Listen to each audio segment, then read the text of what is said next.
You are now rocking with the hottest boxing podcast in the land with your host, Coach Malachi Williams. True.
For the thousands in attendance and the millions watching around the world, ladies and gentlemen, let's get ready to rumble!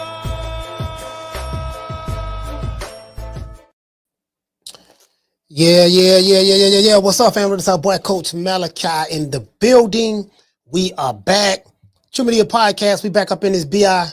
You dig? Want to make sure I sounded good. Yeah, what's going on with everybody, man? Salute to the family, man. Peace to the family. We're gonna make it do what it do. Keep it, get it cracking, lacking. Shout out to Highlight Space in the other chat or with our bossman, Coach Malachi. Shout out to Highlight Space over there. Shout out to everyone that's rolling in on Instagram, on IG. Shout out to everybody that's rolling in on X. This is a subject matter I'm gonna be honest with you guys. I really didn't really care to talk about this. I'm not really, you get what I'm saying? I mean, it ain't really nothing to talk about. You get what I'm saying? I was like, man, let me go ahead and, I'll do a show on this bullshit right here. Cause it is what it is. Mama Hofiled, her son is, I think Oscar, they, at this point, they're like, we gotta see what this boy got. This is the sink or swim right here. We know that Renee was putting hands and foots on him in the second half of the fight.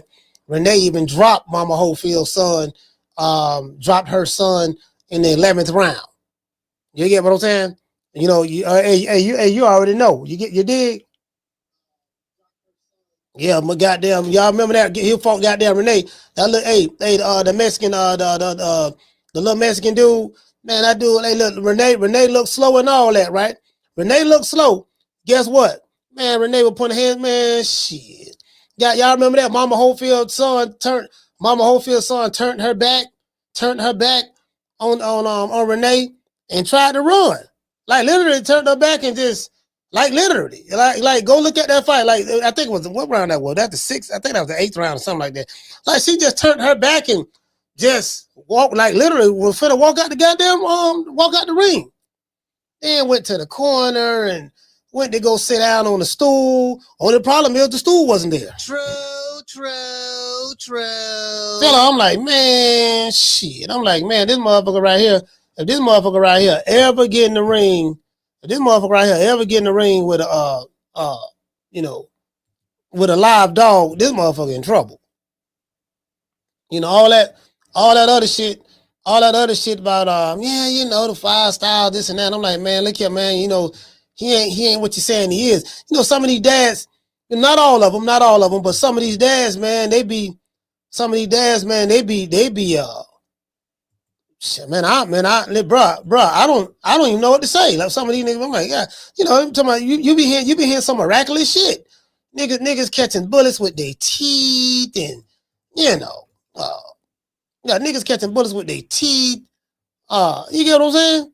Like, man, doing all this, yeah, you saw what he did, and we help the champions get ready for their fights, and we help them get ready. So what do you think? What do you think? What do you think he's going to do in a real fight? I'm like, but listen, this logic,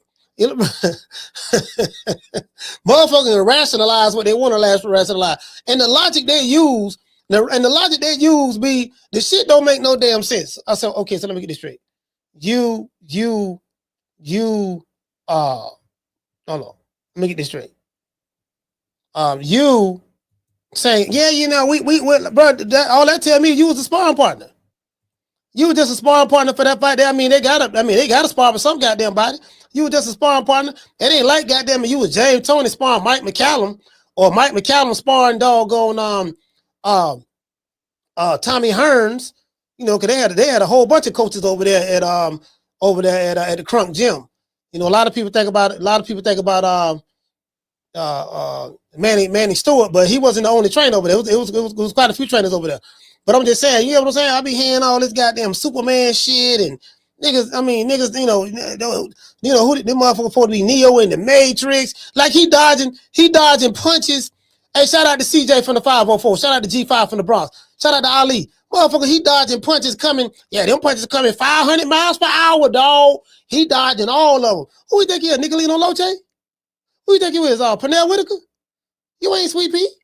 You get what I'm saying? Like, bro, like I just be sitting back. I be sitting back looking, dog. I be hearing all this crazy shit. I'm like, no, I ain't seeing what I'm hearing. What I'm hearing and what I'm seeing is two different things. Then the motherfucker got to tell me what I saw. If you have to tell me what I saw, there lies the problem. Hey, Eric Gomez, what's going on, fam? Salute, brother. To this day. Shout out to Ali. To this day. CJ from the 504. Yeah, if I got to listen, if you got to explain to me, no, see what it was, right? See, you missed it, you know, because I don't know how good your eyes is, but hey, that be shit. That be shit that Bill Hader be sticking in there. Bill will say some slick shit. Yeah, you know, I don't know how good your eyes is, but you know, see, let me tell you what you saw, because how long you been watching boxing again? Oh, okay, 40 years. Okay, yeah, okay, you don't know what you been watching. Yeah, but see what you saw a little bit of, man, I ain't trying to hear none of that. Nigga, I saw Sugar Ray. Hey, that Four Kings shit. Compare motherfucker to the Four Kings and motherfucker trying to tell you, no, that's Roberto Duran reincarnated. A motherfucker who ain't never seen Roberto Duran fight go tell you that they fighter is Roberto Duran reincarnated, but you ain't never seen him fight. Yeah, I saw a couple of highlights on YouTube, dog, but I ain't really sat down to watch no whole fight yet, or a series of fights. Or you get what I'm saying? I ain't did that, but I think my fighter him. And I'm like, okay, your fighter him, huh? What has your fighter accomplished since he been in boxing? Then listen, see that what you get them at. You get them right there, right? Then they go to holler about what they did to who in spar. Hey, shout out to One IK. Hey, check this out. Listen, then they go back to holler about what they did to somebody in spar. Ain't nobody seen this shit. Yeah, man, we beat Tank up in spar. You saw what we did to Tank? Yeah, man, you know, yeah, we took it to Tank. There's nobody, okay, you're the only one saying this, sir. There's nobody confirming or validating anything you're saying. You heard what we did to Tank and Spawn? Yeah, I heard it from you. I didn't hear from Coach Calvin, Kenny, Squeeze. I didn't hear from none of these dudes. You the only one. I didn't hear from nobody else. It's just strictly you. Tell him, son. Tell him what you did to. Yeah. I ain't gonna lie. Hey, soon as that nigga say he ain't gonna lie, that's when he lying. True. You got some motherfuckers say, man, look, I ain't gonna lie, then, and they gonna tell you the truth. Then you got some motherfuckers say, I ain't gonna lie, then they gonna lie to you. I gotta tell the nigga something. I'm like, man, all these motherfuckers there, man, shit. So, matter of fact, let's pull up Tevin Farmer, man. Let's pull up Tevin Farmer. Cause you know, I'm not gonna sit here and lie to you. You know, I'm not gonna sit here and lie to you and say I'm this diehard Tevin Farmer fan. I'm not gonna sit here and tell y'all that. I ain't gonna sit here and lie. And I mean, I know he from Philly and all that stuff there. I knew he was trying to fight Tank a long time ago back in the day. I do know that. I met Tevin Farmer. He's a really, really nice brother. And like it's two fighters that are very, very nice. Very, very nice brothers. You know, Tevin Farmer got 8 losses right now, so I'm looking at his box rec right now. He's coming off a 3-fight losing streak. However, he didn't get knocked out in that losing streak. He fought William Cepeda twice, and before that, he fought Raymond Murathala. Now, a lot of people thought Raymond Mutathala was gonna knock Tevin Farmer out. So when you take a vet like Tevin Farmer and you start putting him in there with them young guns, they're looking at you as, okay, we're gonna just feed you to the young dogs. You get what I'm saying? Yeah, we just go, you kind of like pass your prime. You're a gatekeeper at this point. Tevin Farmer is a gatekeeper at this point. Tevin Farmer is Gabe Rosado. No, Gabe Rosado is a career gatekeeper. And he said that. If you look at the video that Gabe Rosado, he did an interview on was that on the Boston Boys? Him and Bill Haney was arguing with each other, yelling and screaming. And Gabe Rosado say, Bill Haney say, you're a gatekeeper. And he said, Gabe Rosado say, I'm the greatest gatekeeper of all time. hey,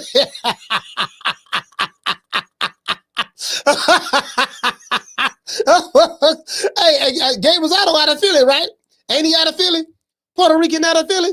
Hey, so Tevin Farmer out of Philly and Gabe Rosado, I think Gabe from Philly too. Yeah, he said he was the greatest gatekeeper. I've never heard that before in my life, bro. I ain't know. He said it with his chest too. He stuck his chest out. I'm talking about that. I'm talking about Lou Ferrigno chest. Lou Ferrigno. You get what I'm saying? Well, Arnold Schwarzenegger chest. Lee Haney chest. He said it with his chest. He was like, yeah, nigga, and I'm the greatest gatekeeper of all time. I was like, damn. He said it with conviction. Hey, shout out to Mr. Golden. And then I looked at I looked at how many losses he had. I said, yeah, Gabe Rosado got about what, 15 losses? I was like, yeah. Yeah, he right. He the greatest gatekeeper of all time. So it looks like Tevin Farmer is working on that as well. Shout out to Falcon. What's going on, fam? Shout out to Val. Shout out to Daniel Agnew, Mr. Golden in the building. Yeah, Tevin Farmer is working on that as well. He's the black version of Gabe Rosado. You got the Puerto Rican Gabe Rosado out of Philly, and then you have Tevin Farmer out of Philly. Now, hold on, but I gotta say this: is Mama Hofiled son ready for that? Cause Mama Hofield's son ain't fought no goddamn body. He ain't fought nobody now. Let's be honest. And he called hell with Renee. He was doing his thing with Renee like that first half of the fight. That second half of the fight, nigga, Renee dropped him. Renee had no dropped him. Motherfucker, hey, goddamn, Kid Austin had no turned his back. Well, where that video at? Man, nigga turned his back and tried to run. Like I think he got caught with a punch and he just lost his train of thought. I guess he forgot where he was at. Yeah, man, hold on, man, hold on. Let me turn around. And Renee didn't rush him. Renee didn't know what was going on. I said Renee Green in the motherfucker because, a motherfucker turn his back on you like that in the middle of the fight in battle. You rush him. That's easy.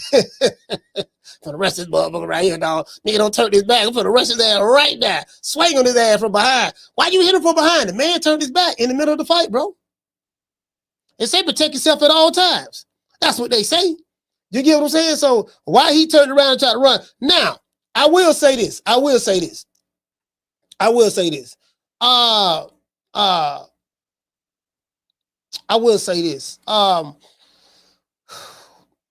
Kid Austin is athletic. He's an athletic fighter, but he's fundamentally flawed.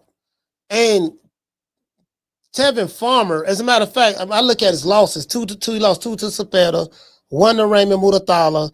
Jojo Diaz beat him in a 12-round unanimous decision. And I think that's when Jojo was kind of still good, 2020. Let's see, what else we got? He lost to Jose Pedraza back in 2012. That was in the 8th. That was an 8-round fight, unanimous decision. Camille, he lost somebody named Camille in Atlantic City in 2012. Josh Bowles, he lost to him in a 4-round fight. That was early in his career. So he lost a couple of fights early in his career. You get what I'm saying? Tevin Farmer, I think he was trying to fight Tank at one time. And, that's when he went over there to DAZN and Eddie, what's the man's name? That's when they had Tank. They really had taken the witness protection program at that time. At that time, boy, they had taken the witness protection program. I'm talking about, man, that's when Tevin Farmer, he couldn't get to fight with him. They offered him a lot of money. Tank team was like, hell no. Lomachenko, they were like, hell no. Floyd said he wanted to make that fight, but Tank was like, hell no. You know what I mean? At that time, when Loma was Loma. You get what I'm saying? So Yeah, it's Tevin Farmer, but he's a slick fighter. He's pillow fisted than a motherfucker. He ain't got no punching power at all. Like Tevin Farmer got like he got like 8 knockouts, but he has pretty good footwork. He's a slick fighter. And when it comes to Kid Austin, me being fair, and again, I don't like Mama Hofiled. Fuck Mama Hofiled. Mama Hofiled can eat a dick and die for all I care. I don't give a fuck about her. But you know, but his kid, I really don't give a damn about his kid neither. But I'm gonna give him a fair shake. You know, her kid is fundamentally flawed. You know, her kid is fundamentally flawed, and the problem is Mama Hofiled is the lead trainer, and she, you know, she got a lot of pressure on this kid to be something that he's not. You get what I'm saying? And then she don't duck fights. She don't duck a couple of fights. She ducked the Ashton Sylve fight, the H2O. You know, that was supposed to happen on the Mike Tyson card. She ducked that. On the Jake Paul card, on the card, yeah. She ducked that. What else she ducked? She ducked the Dula Mason recently, you know what I mean? With a holler about, well, Golden Boy, you know, offered us a 5-year, $5 million deal. You know, so, you know, 5-year, $5 million deal, not 5-year, $5 million per fight. 5-year, $5 million deal, meaning you're gonna make $1 million per year for 5 years for the total sum of $5 million. And I was offered one fight to fight Abdullah Mason, you know, for $1 million. So I took 5. What you gonna take, 5 or 1? And I'm like, you know, no, hold on, mama, you talking too fast. You know, I think that yarn, that crochet, whoever crocheted that yarn in your hair, your head in the back, because you ain't got nothing but a patch back here at this point. Because you ball all on the sides, you ball from the forehead, from the forehead, the eyebrows, all the way back to the back of your cranium. All the way back there. I'm like, I don't know who crocheting. I don't know who putting that crochet in that yarn in your wig, but it is what it is. Yeah. So, you know, the 1 mil, you know, whatever, you know, so I'm like, yeah, I say, yeah, they put him in with the States program. So this what they doing. Oscar say, now this is probably a Bernard move right here. Bernard Hawkins probably say, you know what, Oscar, we have to see what we have with this kid. Now we know what we got, but we got to throw him in there.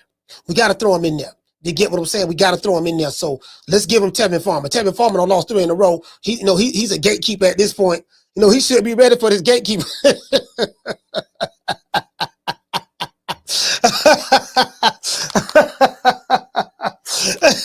Hey, you gotta be ready. You gotta be ready for this gatekeeper now. I'm gonna put you down with the gatekeeper now. You know, we gotta put now. Now this the fight we're gonna see. We're going to see if Mama Hofield's boy is what she say he is. If she got any of that Henry Armstrong in her, any of the 5 styles that she could just pull out of her ass at any given time, you know, any of those 5, we finna find out against the gatekeeper on Tevin Farmer. True. Facts. It's showing up back. Now I know now he from Philly now. He is from Philly. You get what I'm saying? So, you know, he's from Philly. I mean, you know, I don't know if I can't say he's a good fighter. I don't want to say he's a slick black fighter. You know, he got some slickness here and there, but you know, you get what I'm saying? But I ain't gonna call him a slick black fighter like that. You know what I mean? But however, he has a world ranking of number 17, according to what I'm saying on BoxRec over here to my right. And he's ranked number 9 in the world in the lightweight division, according to BoxRec. So let's see what's up. Let's get ready to get into the show. Let me read my opening monologue. Is Kid Austin good enough to beat Tevin Farmer? 4 days ago, Tevin Farmer confirmed his upcoming fight with Mama Hofield's son, Kid Austin. This fight is scheduled to be on the undercard of Jake the Snake Paul and Julio Cesar Chavez Jr. on June the 28th, and it will be broadcasted on DAZN. True. The funny part about this fight is that the undercard These guys are fighting on the undercard of an influencer, Jake the Snake Paul. They talk all that shit about Jake the Snake. Jake the Snake have real fighters. Hey, shout out to Sheila over there on Instagram. Jake Paul have real fighters fighting on his undercard. Ain't that some shit? Nigga come to your sport and you got the silence, boy. Get on my undercard, boy. You been boxing since you was 7 years old. I started this shit like 5 years ago, dog, on my YouTube channel. And now you fighting on my undercard. You ain't got to respect the fact you say I ain't no real fighter, but guess what? You fighting on my undercard, boy. True.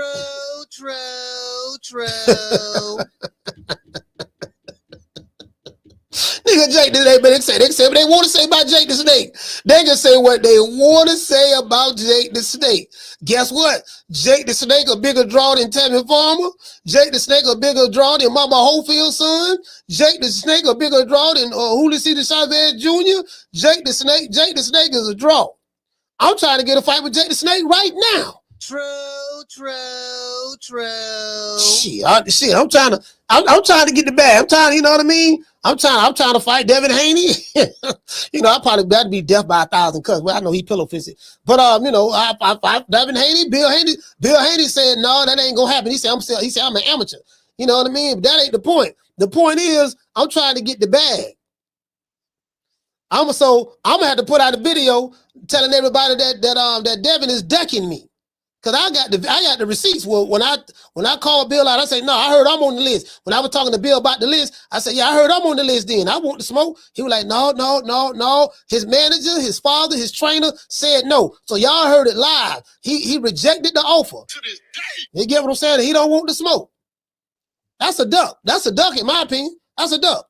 Anyways, you know, I don't care about him being a world-class fighter or, you know, have years of training and he's in condition and, you know, I'm probably going to get tired after the second round. I'm probably going to be tired by the second or third round. You know what I mean? That ain't the point. The point is the man ducking.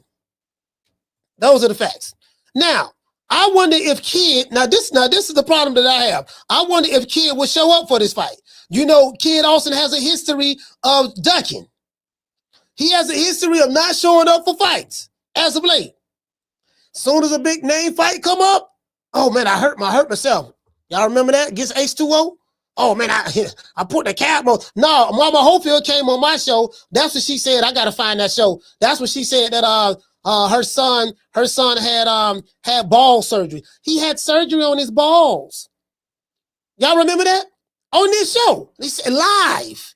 He said, yeah, no, you know, my son. Oh, you know what? I think that was the time. I think that was the time. I think that was the time we fell out on the show. I could have been on that. Yeah, he said he had surgery on his testicle. He had testicular surgery. You know what I mean? I said, why he had testicular surgery? Well, you know, he didn't have any balls, so I had to take him to the hospital so we can get him some balls. True. Yeah. No, he said that on this show, fam. I ain't making this up. If you was here, you heard it. I'm gonna pull it up and play it again. I'm gonna put it up. I gotta find it. And when I make another video dissing Mama Hofiled, because I got some more ether coming for her. You know, I'm gonna play it. I'm telling you, bro. She said that shit. Literally, just volunteered the information. Just volunteered it. I was like, damn, dog, why you saying all that? Yeah, you know, hey, somebody, Laylo say that explains the decade. Yeah, man, keep talking about, hey, keep talking about doggone, yeah, keep talking about, I'm like, she just came over here. Yeah, man, my son, you know, me being a mother and stuff, you can understand what it's like being a mother, and you know, I used to breastfeed and all that stuff there, and you know, so stop, you know, don't do him like that. You know, my son, he just had testicular surgery. You know, I mean, he didn't have any balls, so I had to order some from Amazon. You know, shout out to Jeff Bezos. I ordered some from Amazon. I ordered some balls from Amazon, and they came the next day because I'm a Prime member. And I went to the doctor. The balls, the ball surgeon. You know, he specialized in doing surgery on balls. And I went over there and, you know, I gave him the balls that I bought from Jeff Bezos. He said they was good. It was titanium. And, you know, they was like egg weights. You know, we got the egg weights. You know, the same egg weights that Tyson Fury hit Deontay Wilder with and put a dent in his head. True. Oh, goddamn. This nigga don't came over here hollering about, man, come on, fam. So he has a history of ducking. Then we saw what he did to Shakur Stevenson. I'm talking about, bro, like, I ain't never seen no ducking like this here. Not only do you duck a week before the fight. A week before, like the week of the fight. You duck the week of the fight. But then, you know, you went to talk about all this other shit. Shakur set us up. You know what I mean? You know, he set us up. Bruh. You know, Shakur, he ripped the passport. You know, he ripped the page out of our passport. He stole our passports. Bruh. I say, which one was it? Did he steal the passport or did he rip a page out of the passport?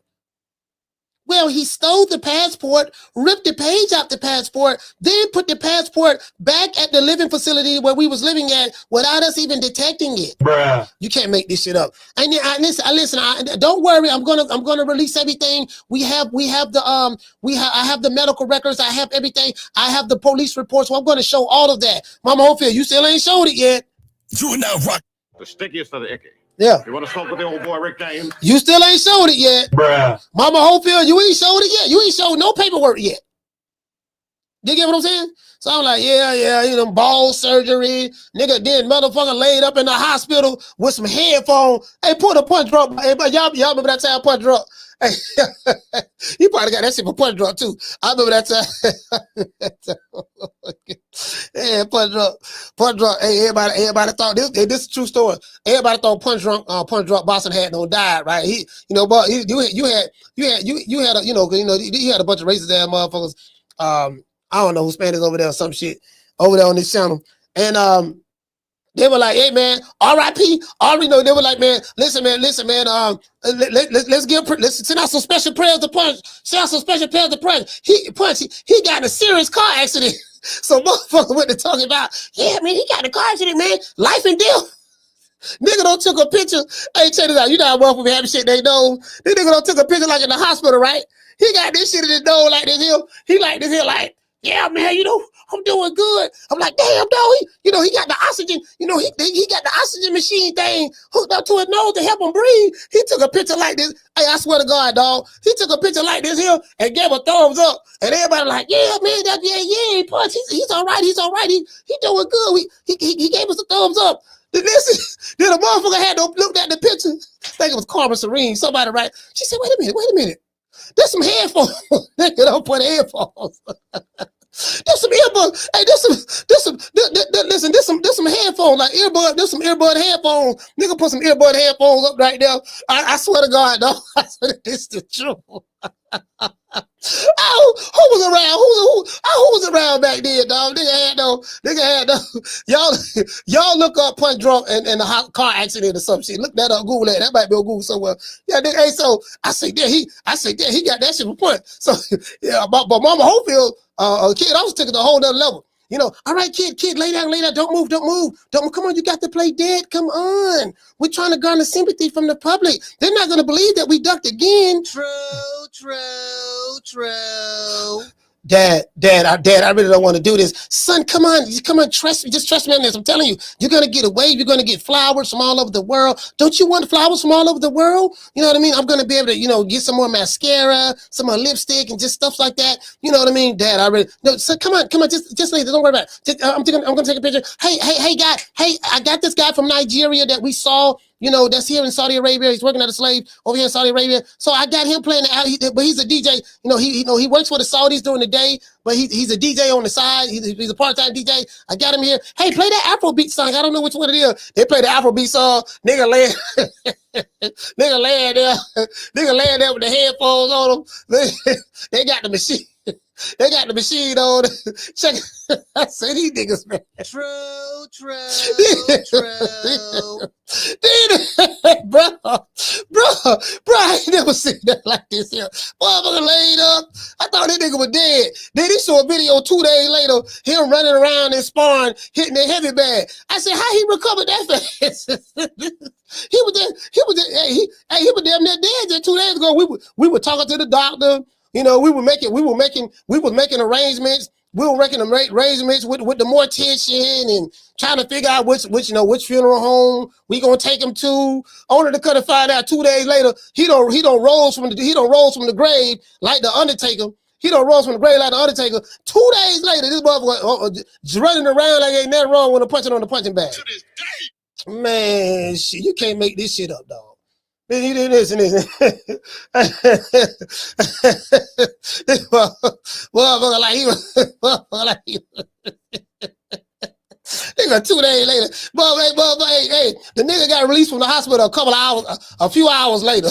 Yeah, we was in there for 2 days. Went in there for 2 days. Nigga was over there a couple hours. Man, this shit, boy, I like this shit. You know, I'm like, man, do we know this motherfucker gonna show up for the fight? That's the big question. If I'm Tevin Farmer, listen, if I'm Tevin Farmer, I'm wondering, that got to be on his mind. If I'm Tevin Farmer, that has to be on his mind. Hey, shout out to Ready. Hey, shout out to Ready Fire your aim. Salute to you, fam, over there on Instagram. Yeah, that got to be on his mind. Man, I do all this goddamn training, spend all this money on training camp, and then, what if this nigga don't show up? What if he don't show up? You get what I'm saying? What if he pull out and duck again? That's what I'm worried about. You know, Mama Hofiled be having anxiety. I had anxiety, and I know I had anxiety one time too. But see, I don't have it any. I had it one time on the show. I don't have it anymore because I smoke some good green. True. If you smoking, listen, bro. If you smoke weed and you still have anxiety, bro, you got to be smoking. You got to be smoking Reggie. Cause if you get some, you gotta smoke gelato, fam. See, gelato, what you got to smoke? I don't smoke nothing but gelato. If it ain't gelato, you get what I'm saying? You gotta smoke that real shit, dog. You can't be smoking that Mexican dirt weed. That Mexican dirt weed, boy, that shit trash. Yeah, man, you can get a whole pound of Mexican dirt weed for $300. You know what I mean? Yeah, dog, I got a pound for $300. You do? Man, I'm gonna take this pound and flip it. Yeah, good luck trying to sell that shit. To this day. Good luck trying to find some customers for that. You get what I'm saying? Anyways, as I said before, I wonder if Kid will show up for this fight. Mama Hofield's son has a track record of faking injuries and pulling out of fights. Kid Austin pulled out of a fight against Ashton Sylve back in 2024. Then Kid, when I think Mama Hofield said she had her son had ball surgery or some shit like that. Said it on this show, live on air. Then Kid faked his death in Saudi Arabia, ducking Shakur Stevenson just days before the fight.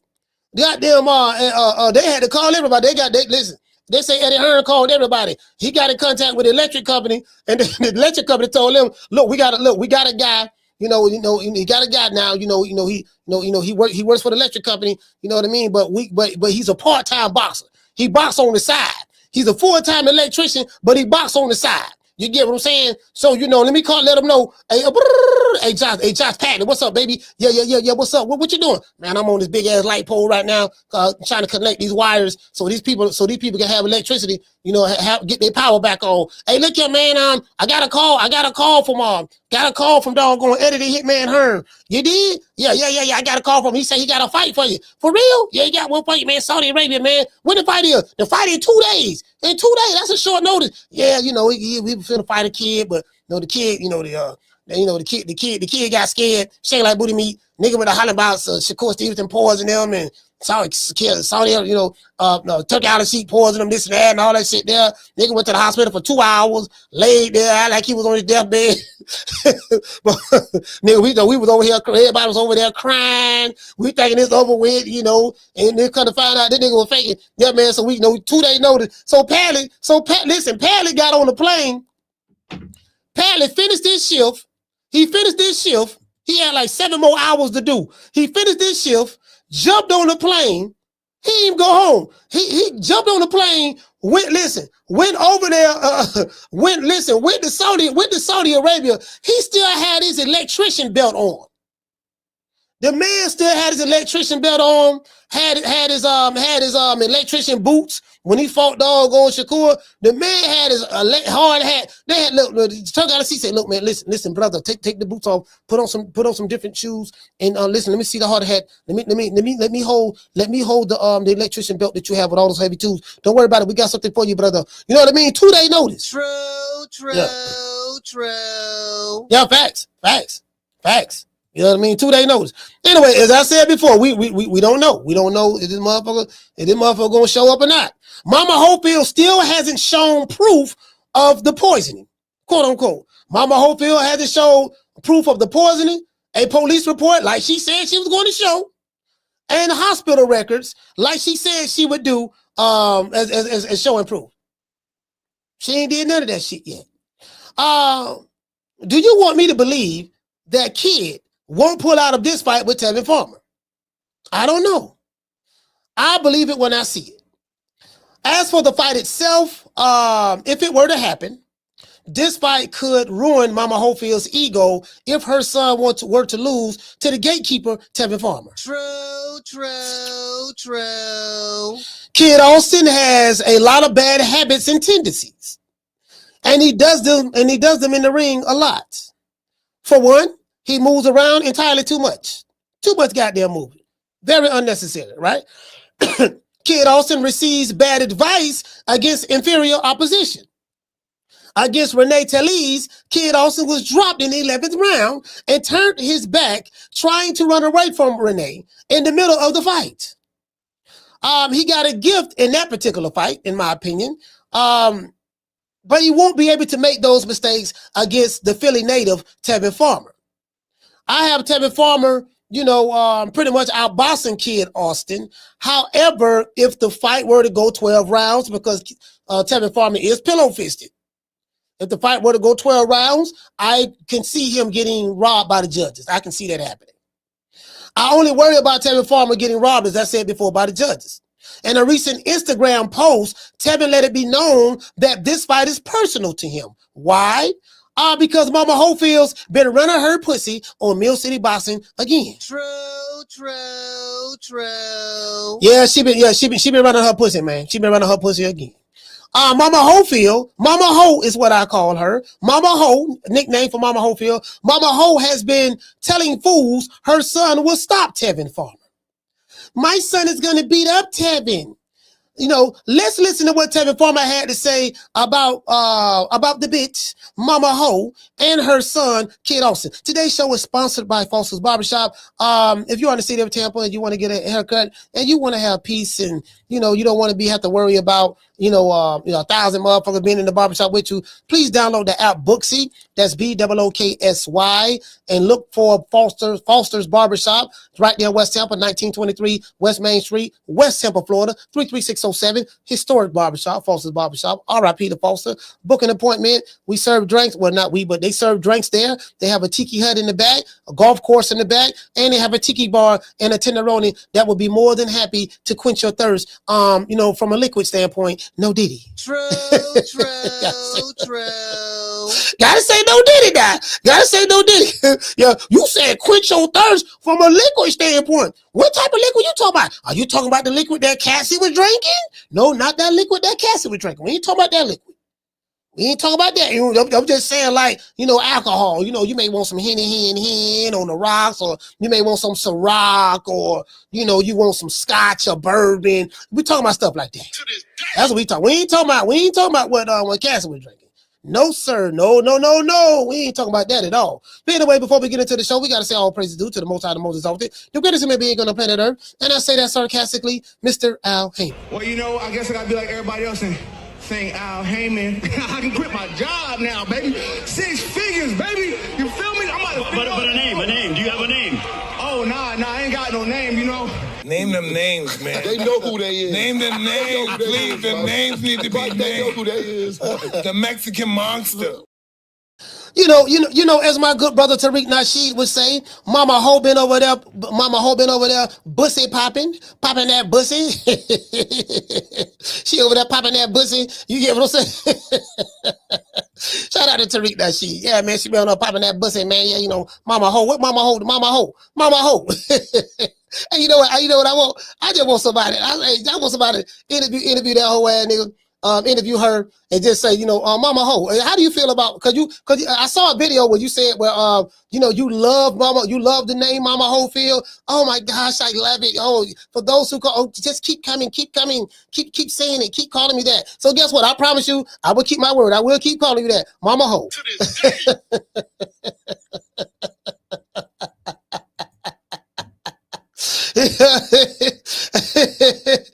Stop. It is what it is, man. Shout out to the face of boss. Hey. Yeah. Oh, that look good.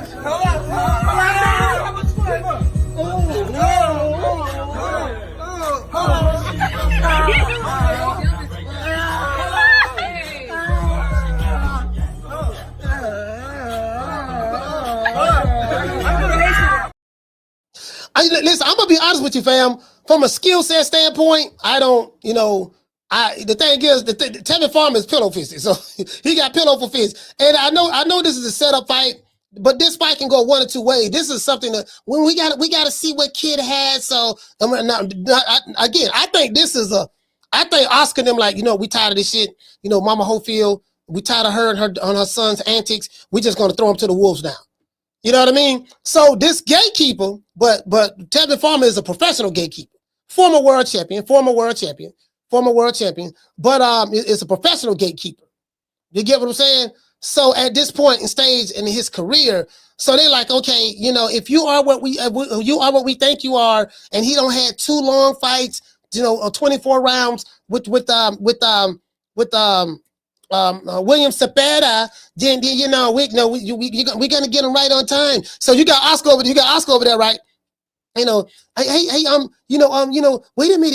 minute, kid, I got somebody for you. We got Tevin Farmer, you know what I mean? He's not a runner. You know what I mean? He's not a runner. So I tell you what, if you are as good as Mama Ho say you are, wait, stop. Why are you calling me that? Well, I listen, I'm not gonna lie to you, Mama Hofiled. Mama Ho, I was listening to Coach Malachi, and I really don't, I'm not gonna ever go on this podcast, but I overheard him saying that, and it just rings a bell. Come on, lighten up, lighten up. Lighten up, Mama Ho. Lighten up. It's okay. Don't you love me? Don't you love Oscar? Yes, Oscar. We love you, Oscar. We'll never leave you. I know. You'll never leave me. How did you like that thong that I gave you? Oh, Oscar, don't say that in front of everybody. Don't say that. True. Oscar, hey, Mama Hofiled, Oscar De La Hoya having thong conversations. You know what I mean? Having thong conversation. Oscar like wearing a fishnet high heels and thongs too. Now, you know what I mean? Mama Ho, you get what I'm saying?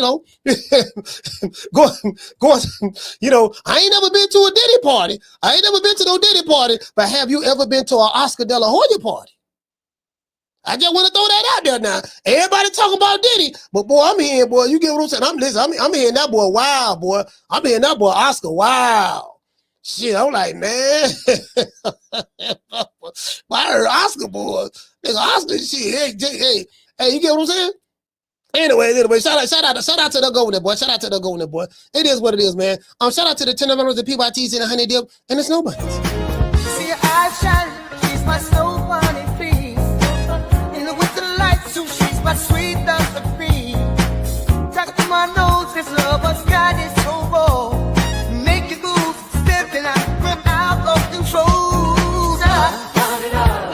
It's me against the light. Snow bunny. Moving on the bar.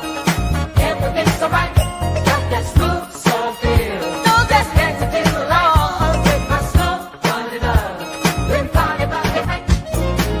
see your eyes shine, she's my snow bunny, please. In the winter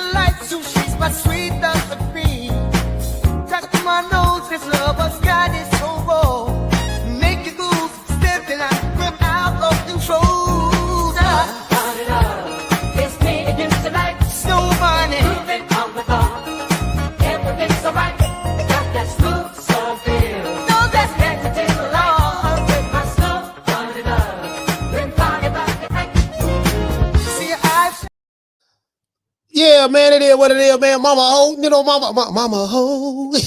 Got Mama Ho boy out there, you know what I mean? For the fight Tevin Farmer. Again, as I said before, I ain't got I ain't gotta have your fingers crossed on this. Cause Mama Ho ain't no telling what her son may do. She may pull out again.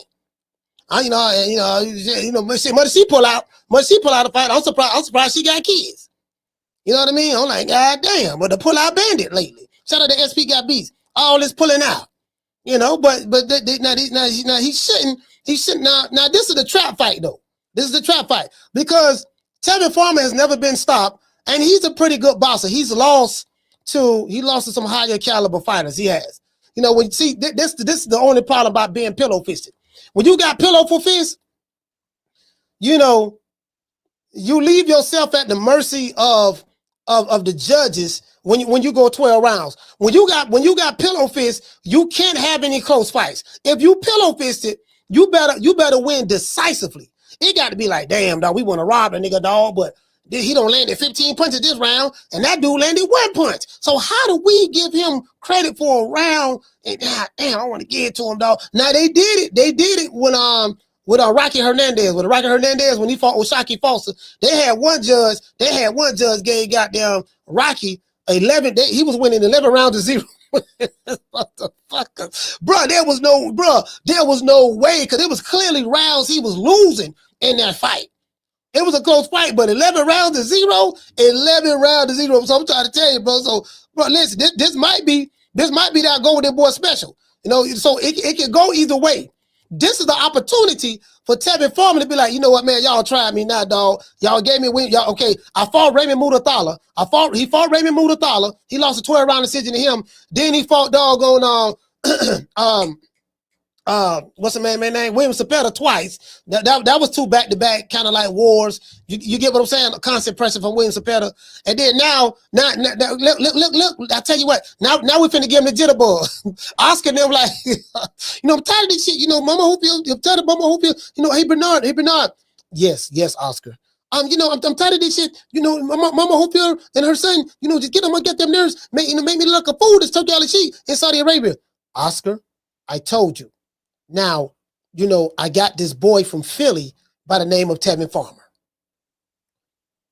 We can put him in the ring with Tevin to see if he's really cut from that cloth.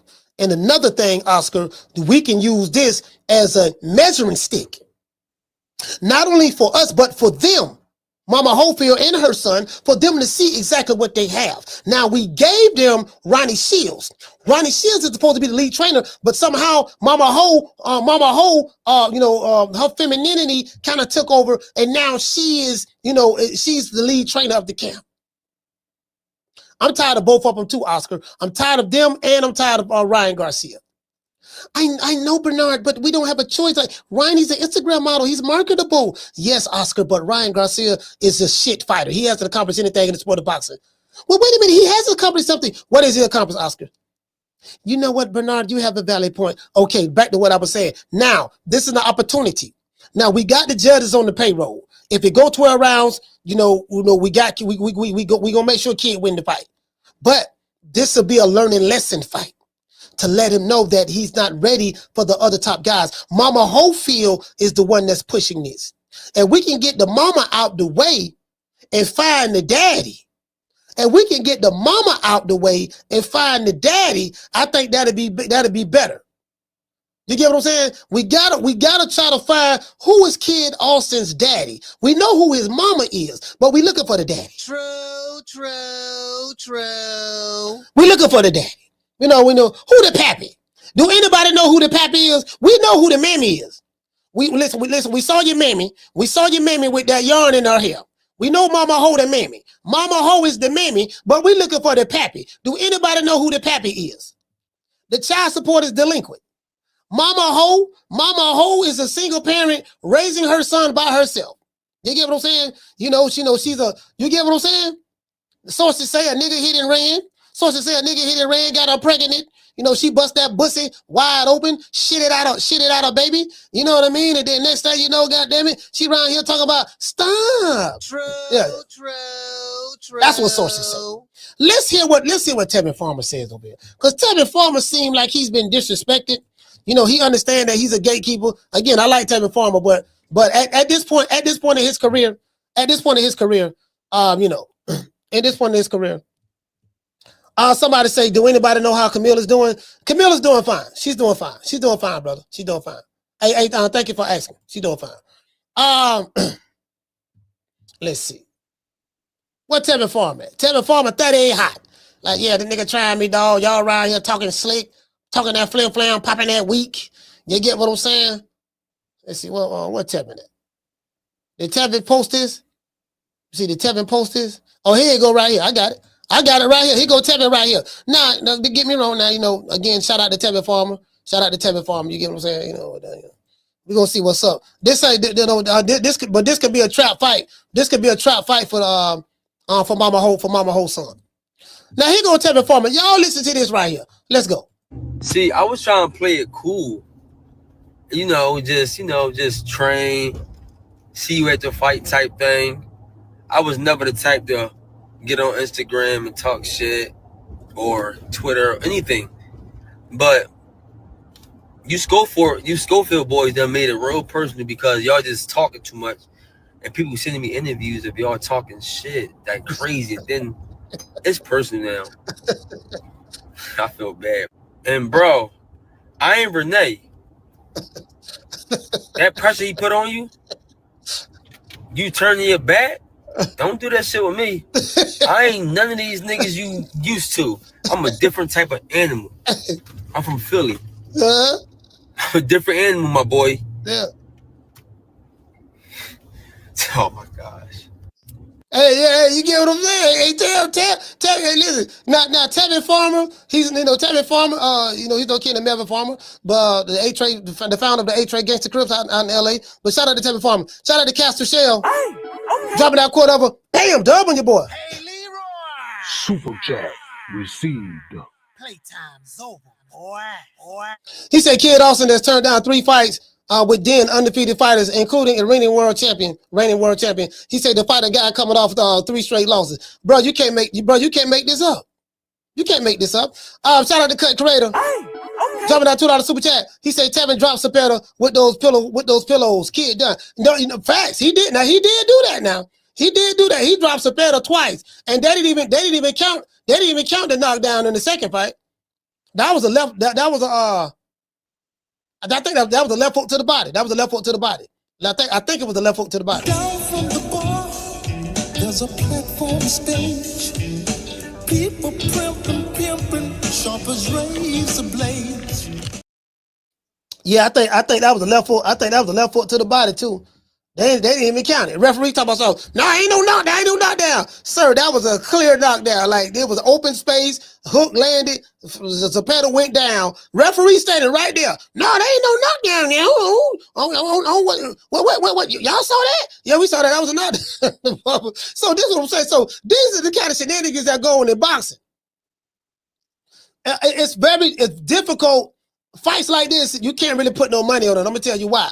Because you know what's going on in boxing. And guess what? Kid Austin is the A side in this fight. He gonna get A side privilege. He's the young black fighter that they got over there, Golden Boy. You know, we got us one black fighter. You know what I mean? And he know the 5 styles of boxing. The 5 styles. The 5 styles. Maybe Mama Hofiled can teach Kid Austin the 5 wrinkles in the forehead technique. look at the wrinkles in the forehead. The 5 wrinkles in the forehead technique. Boy, I'm talking about, boy, this is the ugliest woman I ever seen in my life. True. Lord have mercy. True. But this is an ugly bitch right here. I don't mean to disrespect women, but this is an ugly bitch right here with all that yarn in her hair and all that stuff there. Lord have mercy. Again, ladies, I do apologize. I normally have respect for women, but this one hoe, I just, I can't, you know what I mean? I can't, you know what I mean? I ain't got no respect for this hoe right here, you know what I mean? No, the hoe gonna be a hoe, hoe gonna be a hoe. Anyways, it is what it is. Let's hit this one more time.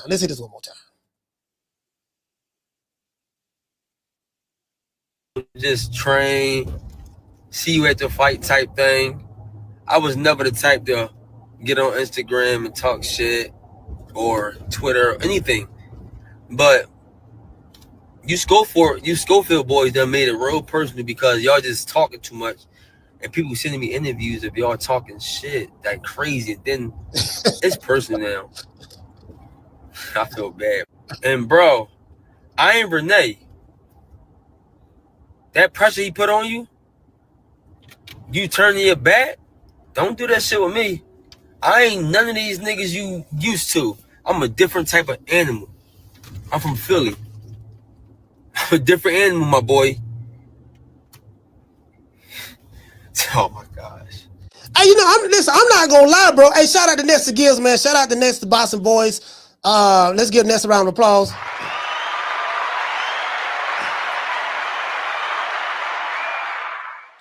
All jokes aside, I fuck with Ness. That's one brother I'm anxious to meet, him and Two-Tone, but definitely Ness. I fuck with Ness because I remember years ago, bro, when I first started my channel, I didn't even have 10,000 subscribers yet. You know, I did kind of like take off a little bit. I mean, for my, you know, I started 4 years ago. Well, January of 2021. I think that was my first video. However, yeah, so yeah, that same year, later on in that year, Ness reached out to me, and Ness, you know, I don't even know, Ness had a lot of people on this platform. Ness, like small YouTube channels, medium YouTube channels. He didn't care. He's the only channel that does that. I mean, to that degree for his size, because Ness been in the game a long time, over 10 years at least over. Yeah, definitely over 10, probably about 12, 13 years, something like that. And yeah, man, you know, he was the first one that like kind of like, yeah, man, come on the show, man, you know, gave me some spotlight and stuff like that. So I'm always gonna be all right with Ness on the strength of that. I don't always agree with Ness on everything he say, but the level of respect is there because that brother, he was the only one that did that. He was the only one that did that, bro. Like he didn't have to do it. You know what I mean? So, you know, like so shout out to the Boston Boys. And y'all please, they have their border wars coming up as well. In Wisconsin. I'm gonna try to go to that. I'm not sure it's just that it be so hard, bro, because I ain't gonna lie, man, it's a lot of shit I'm doing right now, bro. Right now it's a lot of shit I'm doing, a lot of great things going, but I keep everybody posted. However, Tevin Farmer, I like Tevin Farmer though. Tevin Farmer is a good boxer. You know, he has a pretty, you can say he has a slick like defense, so to speak. He is a gatekeeper at this point in his career. Though, I mean, I would think that's fair to say. He's a gatekeeper at this point in his career. And I really don't know from a skill set standpoint, is Kid Austin ready for the talent level where Tevin Farmer is at? Now, is he in his prime? No, he's not in his prime anymore. But I'm just saying, you know, he didn't get stopped by William Cepeda, and he was fighting William Cepeda. No, he fought off the back foot a lot, but he wasn't. But he fought a mid-range. He really didn't have a choice to fight a mid-range because William Cepeda has like a swarming like offense. Like he'll swarm you. And you get what I'm saying? And he knew that he didn't have to worry about any hard punches coming back at him because Tevin Farmer pillow fisted. I mean, that's just the facts. No, he pillow fisted. So I mean he only has like 7 or 8 knockouts. And I think Tevin Farmer has had over 40, he's had over 40 fights so far. So, yeah. You get what I'm saying? But you know, again, I'm not going to just shit on Kid Austin. I'm not going to do that. I'm gonna shit on Kid Austin mama now. Her mama is fair game. I'm not going to shit on Kid, but I'm gonna shit on the mama. And even though the son like the father, but that's neither here nor there.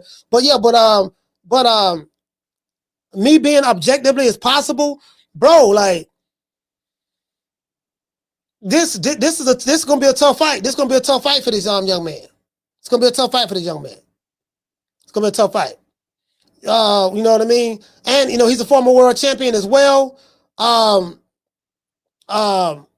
know, I think Tevin Farmer been a champion, what, 2 times, something like that?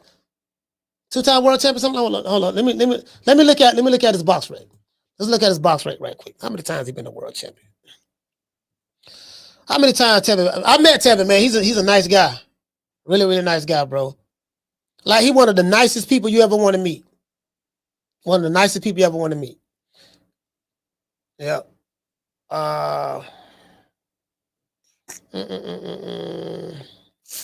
Yeah, Tevin Farmer. I know he had the IBF. I'm trying to think. Something told me he had another belt, though. I know he had the IBF. He lost the IBF to JoJo Diaz. I'm trying to say, did he get it back? Nah, he didn't get it back. He didn't get it back. My bad. He didn't get it back. I thought for some, I thought maybe he got the belt back or something. So I think he been a champion before. I thought he was a multi. I thought he was 2-time champ, but he's only 1-time champ. Them other belts, I don't count that shit. Discernment, what do you say, 2 times? Like what other belt he had, fam? I'm looking at his box rate right now. Did I overlook something? Let me see. I remember him with the IBF. I definitely remember that. No, he had the IBF.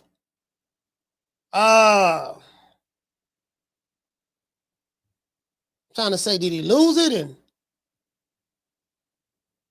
I see the IBF right here.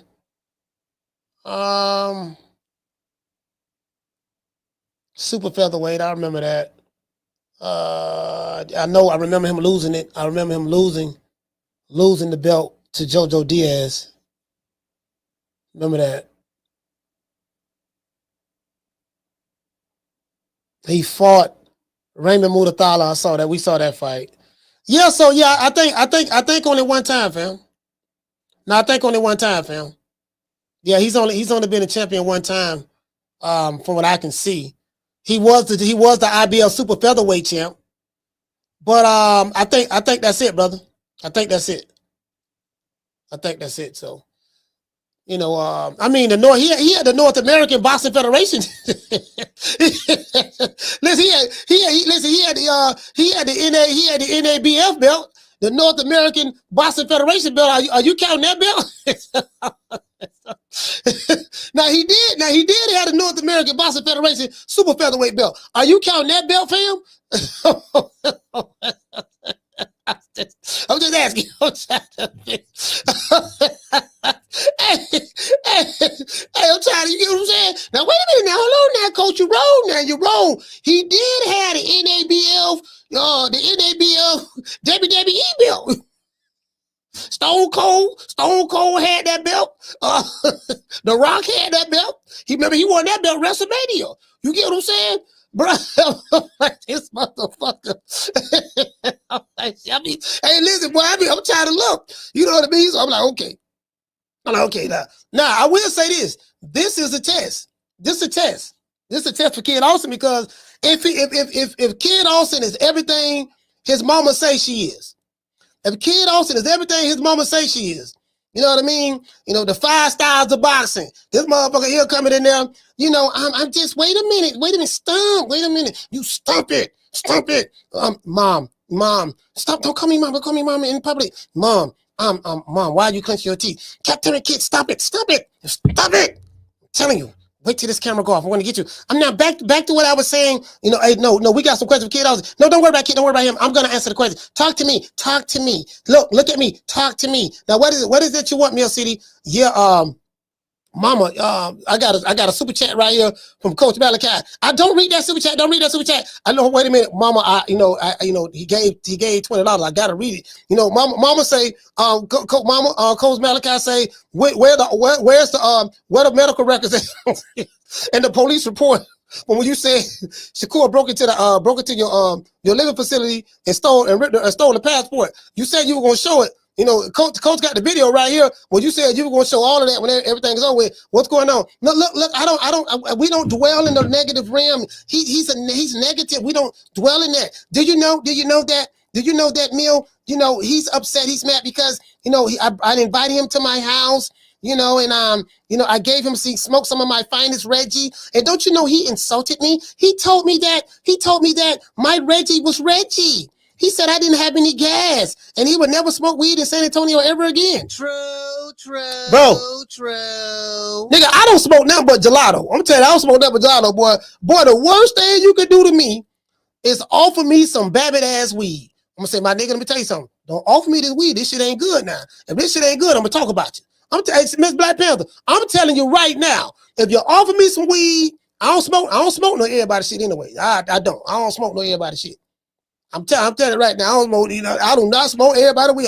Now I'm good, dog, or whatever the case may be. But I'm saying, boy, but if you offer me some shit, Boy, it better be that motherfucker. I'm talking about it better be gelato.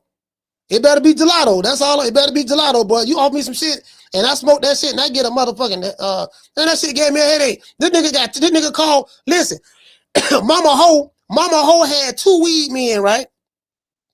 You know, she had 2 weed men. She had a blunt. I don't even smoke blunts. I smoke papers. Y'all know that I smoke papers and cones, right? I don't really smoke blunts. But she had a blunt. I hit the blunt and all that shit there. Shit ain't do nothing, dog. The shit ain't do nothing. Like, I have a bad weed experience in San Antonio because of who I met. In my mind, San Antonio got trash weed. I hope that this is not a representation, because you know that Mexican dirt weed trash. The Mexican dirt weed trash. He said, yeah, you smoking Delta 9. Nah, Delta 9 get you high. Delta 9 get you high, fam. That wasn't no Delta 9. True. That wasn't no Delta 9. She hollering about she was hot. And then the kid also like, you know what? I said, yeah, what's up? Yeah, I'm surprised. What you surprised about? My dad, I'm surprised my dad invited you over here. What do you mean? My dad never invites anybody over here. I said, yeah. No. Like all the years that me and my dad, me and my mom and living together, she's my mom, but I call her my dad. It just depends. You get what I'm saying. Just roll with it. Okay, yeah. So your mom, your dad. So shim, just say shim. You know what a shim is? A shim is a him and a she. If you take a she and mix it with a he, you have shim. True. Shim, Shim say, yeah, Shim never allows anybody to come over here. You know what I mean? Like for real, like this is something else. Shim is, Shim really likes you. But I didn't catch on. I didn't catch on when kids said that. Shim really likes you. I say, for real? Oh, okay. I didn't know he meant she really likes me. True.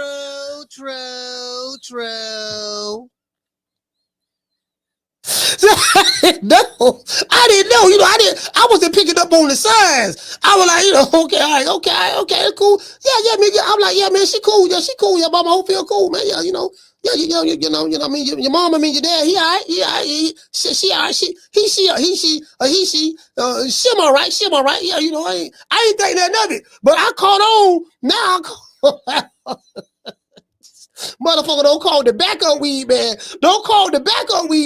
Listen, after I clowned him about the first blunt, he called the backup weed man. Oh no, wait a minute, you're not gonna be talking about my weed. You're not gonna be doing that. You're not gonna leave here and tell everybody that you smoke regular with me. No, it doesn't happen. Hold on, I got another guy.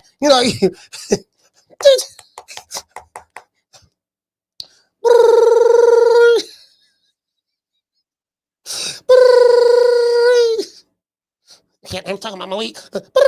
Hello. Hey, how you doing?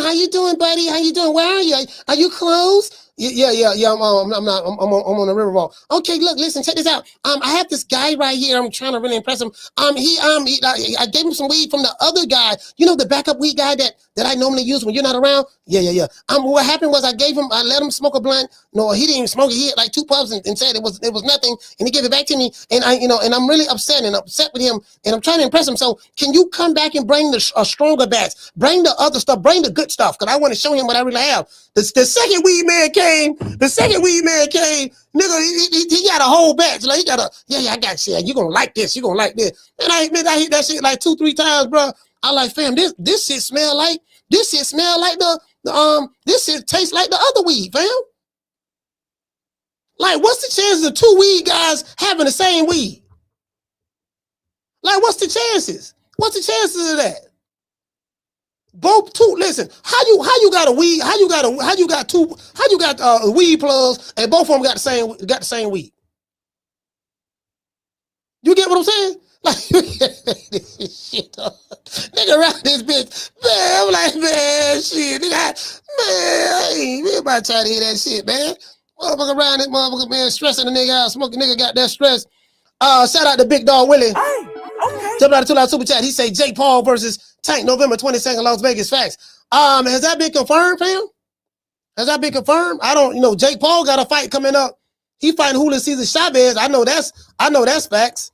You know what I mean? I don't know if that's been confirmed or not. You know what I mean? So, I mean, we'll see. We'll see. I did hear some reports about it, and I heard that Tank and Jake Paul, that's not even a fight, fam. That's an exhibition. Hey, yo, wait a minute. Big Dog say Jake Paul, Tank, November 22nd. Oh, yeah, you didn't say fight. You say November 22nd. Yeah. But fam, that's an exhibition, fam. Come on, Jake Paul about 5'10", 5'11", over 200 pounds, and he fighting Tank. Man, come on, fam. We know what this is, man. We come on, you know, yeah, man. You get what I'm saying? Like, what the fuck is talking like? Let's get all these number one contenders, with belts and champions and other champions that take and fight. Come on, fam. I mean, I don't mind him fighting Jake Paul, but he can fight Jake Paul like when he retired. Like, you know what I'm saying? You know, you're an active fighter still in your prime. Now, again, I ain't knocking the hustle now, because Booger Ray Leonard did say that it's prize fighting. He said Tank is an attraction. He did say that. Tank is an attraction. Oh my gosh, wait a minute, guys. Hold on. It's my glasses. Oh, hold on. What I do with the glasses? Oh, here you go. Hold on, what the glasses? Oh, here they go right here. All right, guys, wait a minute. Hold on.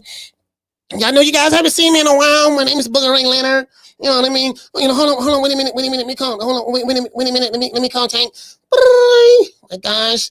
All right, Miss Tank. I haven't been in your corner in a while, Tank. Why you doing me so wrong? Hello. Hey, Tank, how you doing, buddy? Yeah.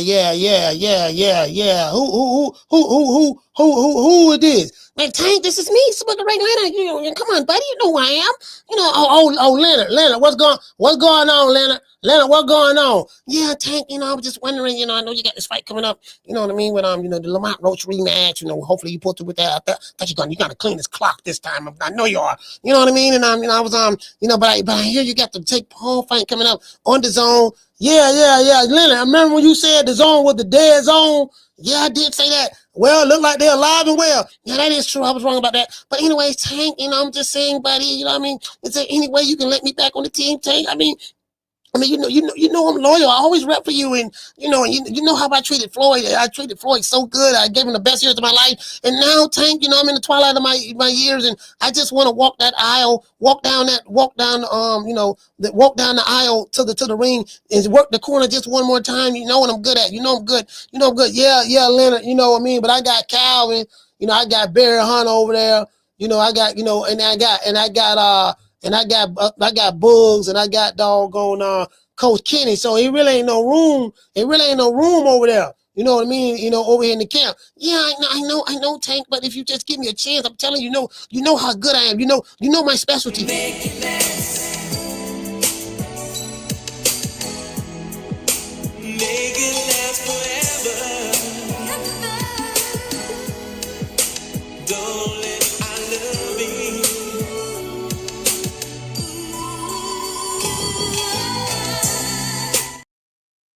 Hi, you guys. I'm Leonard. Leonard, are you biting your bottom lip? Yes, Floyd. Floyd, I enjoyed it so much. Leonard.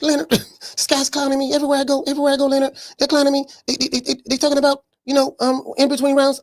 Like I said before, when you was rubbing my nipples in between rounds, Leonard, you was smiling. You had the bedroom eyes on, and you was biting your bottom lip. Like, Leonard, why were you biting your bottom lip? Well, looking at me with the bedroom eyes, lowering your gaze with a pleasurable look on your face. What was that all about? Well, Floyd, I'm just so happy and thankful. When you caught me in the crack house when I was in DC. I left DC, Floyd, and I was on that good scuttle and people pick up my nose and my nostrils and stuff like that. I don't know why, but that's neither here nor there, Floyd. Floyd, I'm just saying, Floyd, you saved me and everything. We've been doing good together, Floyd, and I'm just showing you my appreciation. I know, Leonard. I know, and this is why I saved you from Jay Prince when he threw you in the trunk. I know, Floyd, I really appreciate you. I love you. You just don't know. You don't understand what this means to me. You know what I mean? Floyd, do I have your permission to go work Tank's corner? Leonard, if if that's what you want to do, if you want to work with Tank, you can. But you're fired. True.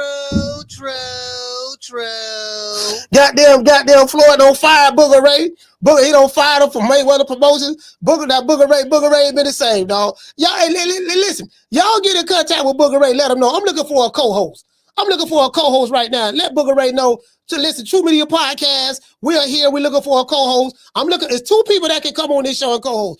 Booger Ray Leonard or AB. We can get Adrian Broner. You know, we can get AB, Booger Ray or AB. AB shooting better than broke dick dog right now, boy. AB need the money bad. You get what I'm saying? You know, I split the super chats with him. True. I do that.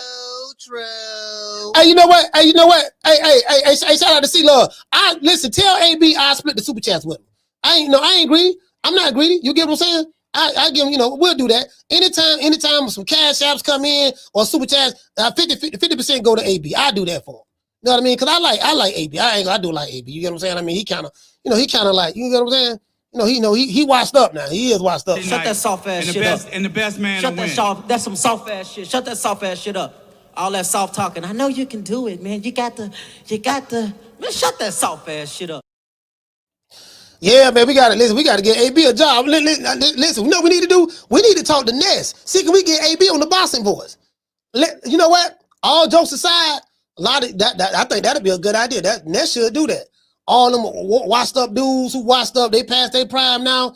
But you know, the boxing boys is a platform that everybody in boxing know about. Everybody know about the boxing boy. Yeah, just go over there, be a co-host, say, look, AB, you can come over here once a week, have Booger Ray come over there. People ask Booger Ray some Booger Ray questions. You get what I'm saying? They, you know, about the fight game and contracts and stuff like that, and who decking who and all that stuff there. You get what I'm saying? You know, like he can do that. Like for real though. Yeah, Mama Ho. Get Mama Ho on there. Anyway, let's see what the people talking about. Because we do it for the people, by the people, other people, because we come from the people. Let's see what the people talk about over here. Y'all need to see this. Let me see, can I blow this up? A lot of people got a whole lot to say. All right, here we go. Tevin Farmer says right here, this on this video, he said he gonna quit. Talking about Mama Hofield's son. These type of fights way too early. And he's way too green. You want big fights? I'm gonna show you that you ain't ready for big fights yet. Now this is what doggone Tevin Farmer say. Now, of course, this was my reply. I'm over here doing what I do best, hating on Mama Hofield. Tevin Farmer is going to school Mama Hofield's boy. Hopefully, Oscar De La Hoya doesn't pay the judges off and rob my boy Tevin. I'm riding Tevin Farmer on this one here. I'm definitely riding with him. It is what it is. You get what I'm saying? You know, some say that might be a hate pick. You know, potentially it could be a hate pick. But also, not only that, all jokes aside, from a stylistic standpoint, I could potentially see this being a trap for Kid Olsen because, you know, he's a very athletic person, but he's too muscular. And he telegraphs a lot of his punches. He throw those wide ass hooks. Don't work behind the jab. And he's very, you know, put together from a physicality standpoint. No Diddy, but that's the problem. All that jumping around unnecessarily. And I just think that Tevin Farmer is going to be able to swim and not get wet in this fight. He's going to see that shit coming from a mile away.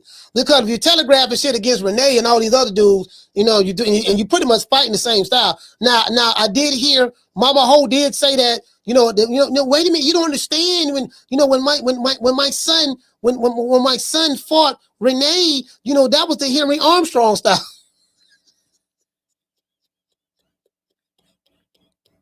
I ain't making this shit up. She said that shit over here. She said that was the Henry Armstrong style. Now, it might have been the Henry style, but it damn sure wasn't no Armstrong. It probably was Henry Arm and Hammer or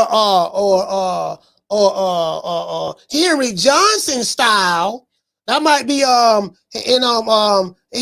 the drunk from the liquor store style, or that wasn't no Henry Armstrong. Do not put that lie on Henry Armstrong like that. Please don't do that.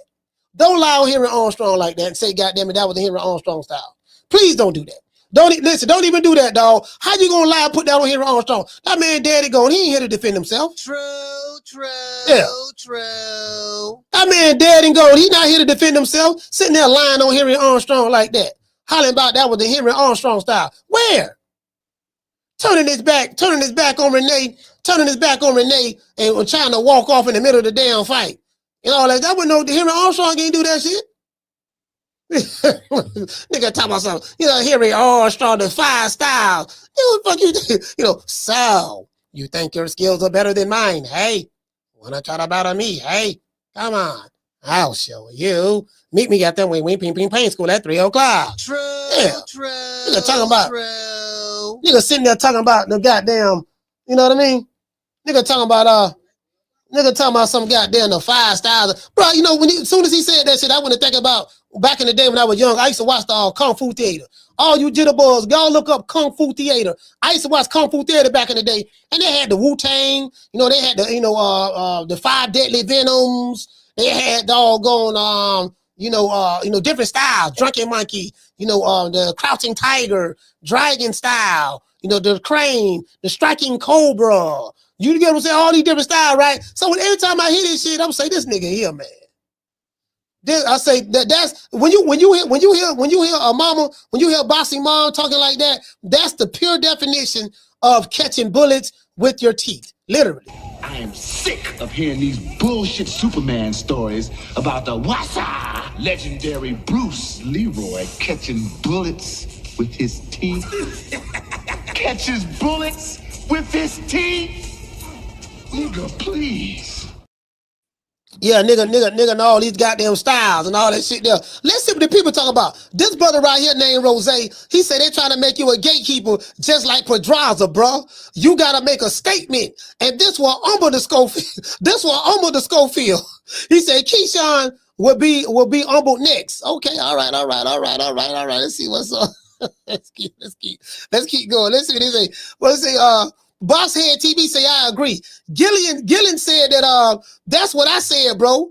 Should be fighting Shakur right now. Now Tevin Farmer, now tell footwork and the boxing world and boxing would give hella problems. All right, Rose say I didn't say he was. I said Keyshawn will be humbled next, meaning his time is coming soon. Okay, all right. This guy said Keyshawn the new bud. All right, let's see what's up. I don't know about all that. And this guy right here said, I said what I said, and I meant every word of it. so they having a tear a Bud Crawford argument. I ain't going through that. This guy say Raymond Mutathala. He said Mutathala ain't trying to fight, and Cepeda fighting Shakur. Edwin, Cepeda fighting Shakur, and he say and Edwin will be whoever fight. Edwin will be fighting Keyshawn. That's who Edwin is fighting. This guy say he's the new version. I could agree with that. I could agree with that. He do kind of fight like him. I don't know what they talking about. Listen, Tevin, they got Tevin Farmer, the gatekeeper, man. They making this man the gatekeeper. This dude right here say, can't wait for you to crush this nigga. Don't nobody feel it like the Hofield. I'm telling Mama Ho. Don't nobody feel it like Mama Ho. I can tell you that right now. Don't feel it niggas don't like Mama Ho at all. Tevin Farmer, okay, look at Tevin. Tevin say he gonna take him to school. You get what I'm saying? You know what I mean? Listen, he said me too. He posting all these videos of all that fancy footwork. He said, I hope Tevin make a run face fist. No, face first into some shit. Yeah, but your Mama Hofiled showing. You see. Did you see what my son is doing on the pad? What do you think is going to happen? What do you think is going to happen when my son does that? And I'm like, fam, this what be throwing niggas off. That pad work. See, these are pad work fighters. Niggas looking good on the pad work, right? They don't do none of that shit you saw on the pad work in the ring. And you know that? Hey, listen, shout out to Sylvester, salute fam. They don't do none of that shit. You see on the pad work in the ring. Yeah, dog, you see that pad work, dog? Man, I'm trying to tell you, dog. Listen, let me for all you boxing fans out there, especially you casual, the pad work is choreographed. You practice the shit, you practice it until you get it down pat. It's choreographed. It's just like anything. It's like a dance routine. If you practice certain dance moves over and over again, you put hours of work into it, guess what? You'll be able to dance, like Chris Frown. Maybe not like Chris Brown, but you can be a bootleg version of it. You can be Chris Frown. True. You can do that. You get what I'm saying? But if you rehearse it over and over, it's choreographed. That's all it is, fam. Y'all can't be falling. Y'all can't be falling for the banana in the tailpipe. Motherfucker show you a video or some choreographed hand mitts. That don't mean they gonna fit. That don't mean shit. That don't mean a goddamn thing. Man, you so now that shit a fool a nigga on the street though. On the street, you can get a nigga. Man, you see how that nigga hit the man? You saw how that nigga hit that pad work, man? Yeah, man, that nigga was throwing that shit, boy. Fast in the motherfucker too. Yeah, but wow, shit. If he got in a fight with a nigga on the street, boy, a nigga on the street don't stand a chance. You get what I'm saying? And then when he get in the ring with a real boxer be like, okay, he doing all that pretty ass shit. Hey man, you finished, man? Come on, man, come get this work. The fundamentals beat that pretty shit 7 days a week, twice on Sunday. The fundamentals will beat that pretty shit, and then they be doing all that pretty shit, can't get around the jab. Hey, shout out to SP Got Beats. Be doing all of that pretty shit and can't get around the jab. Don't work the most important punch in boxing, which is the jab. It ain't a punch in boxing more important than the jab. Why? The jab is the first punch you learn how to throw when you first walk in the gym. They show you how to step with the lead. Well, they show you how to hold your hands up first. Hold your hands up and proper foot placement. That's what they show you walk in there. Hold your hands up, proper foot placement. You get what I'm saying? Then they throw the jab. Okay, step with it. Step with it. And then you practice it over and over and over. You get better at it doing shadow boxing. You strengthen it by punch. Matter of fact, let me show you my main man. Let me show you my main man. Old school train over here. This is my guy. This is my guy here too. This is my main, one of my main men. Wait, let me pull him up right quick. Yeah, man, motherfucker be around here doing all that crazy shit. Nigga, that's what be getting niggas fucked up. Motherfucker see the let me see. Wait, I'm trying to find him. Where Rudy Hernandez at? No, I got Rudy Hernandez over here. Some goddamn where he at? All right, here we go. Right, here go Rudy Hernandez. Right, y'all hear what Rudy got to say. Who am I? Y'all go listen what Rudy Hernandez got to say. Talk to him, Rudy. Rudy, it's a strength and conditioning day for shout out to Steve Kemp, man, who did an excellent interview. Let's go. Junto Nakatani, at least your version. Explain it. Rudy, it's a strength and conditioning day for Junto Nakatani, at least your version. Explain it. What's going on here? They're working hard, huh? Yeah. Well, shadow boxing. They're starting. And the thing is that my guys work hard, and there hasn't been a single fight that they've been into where they've shown tiredness to be tired, or because end of the day, they put in the work. And we do boxing. We don't do nothing else but boxing. Rudy, you have never believed in strength or conditioning in terms of weight training, have you? None of it. Why not? Because it's a different sport. There's no other sport like boxing. No other. Mm-hmm. It's just boxing. And if you want to strength and condition, boxing. Do boxing. Mm-hmm. We have punching bags.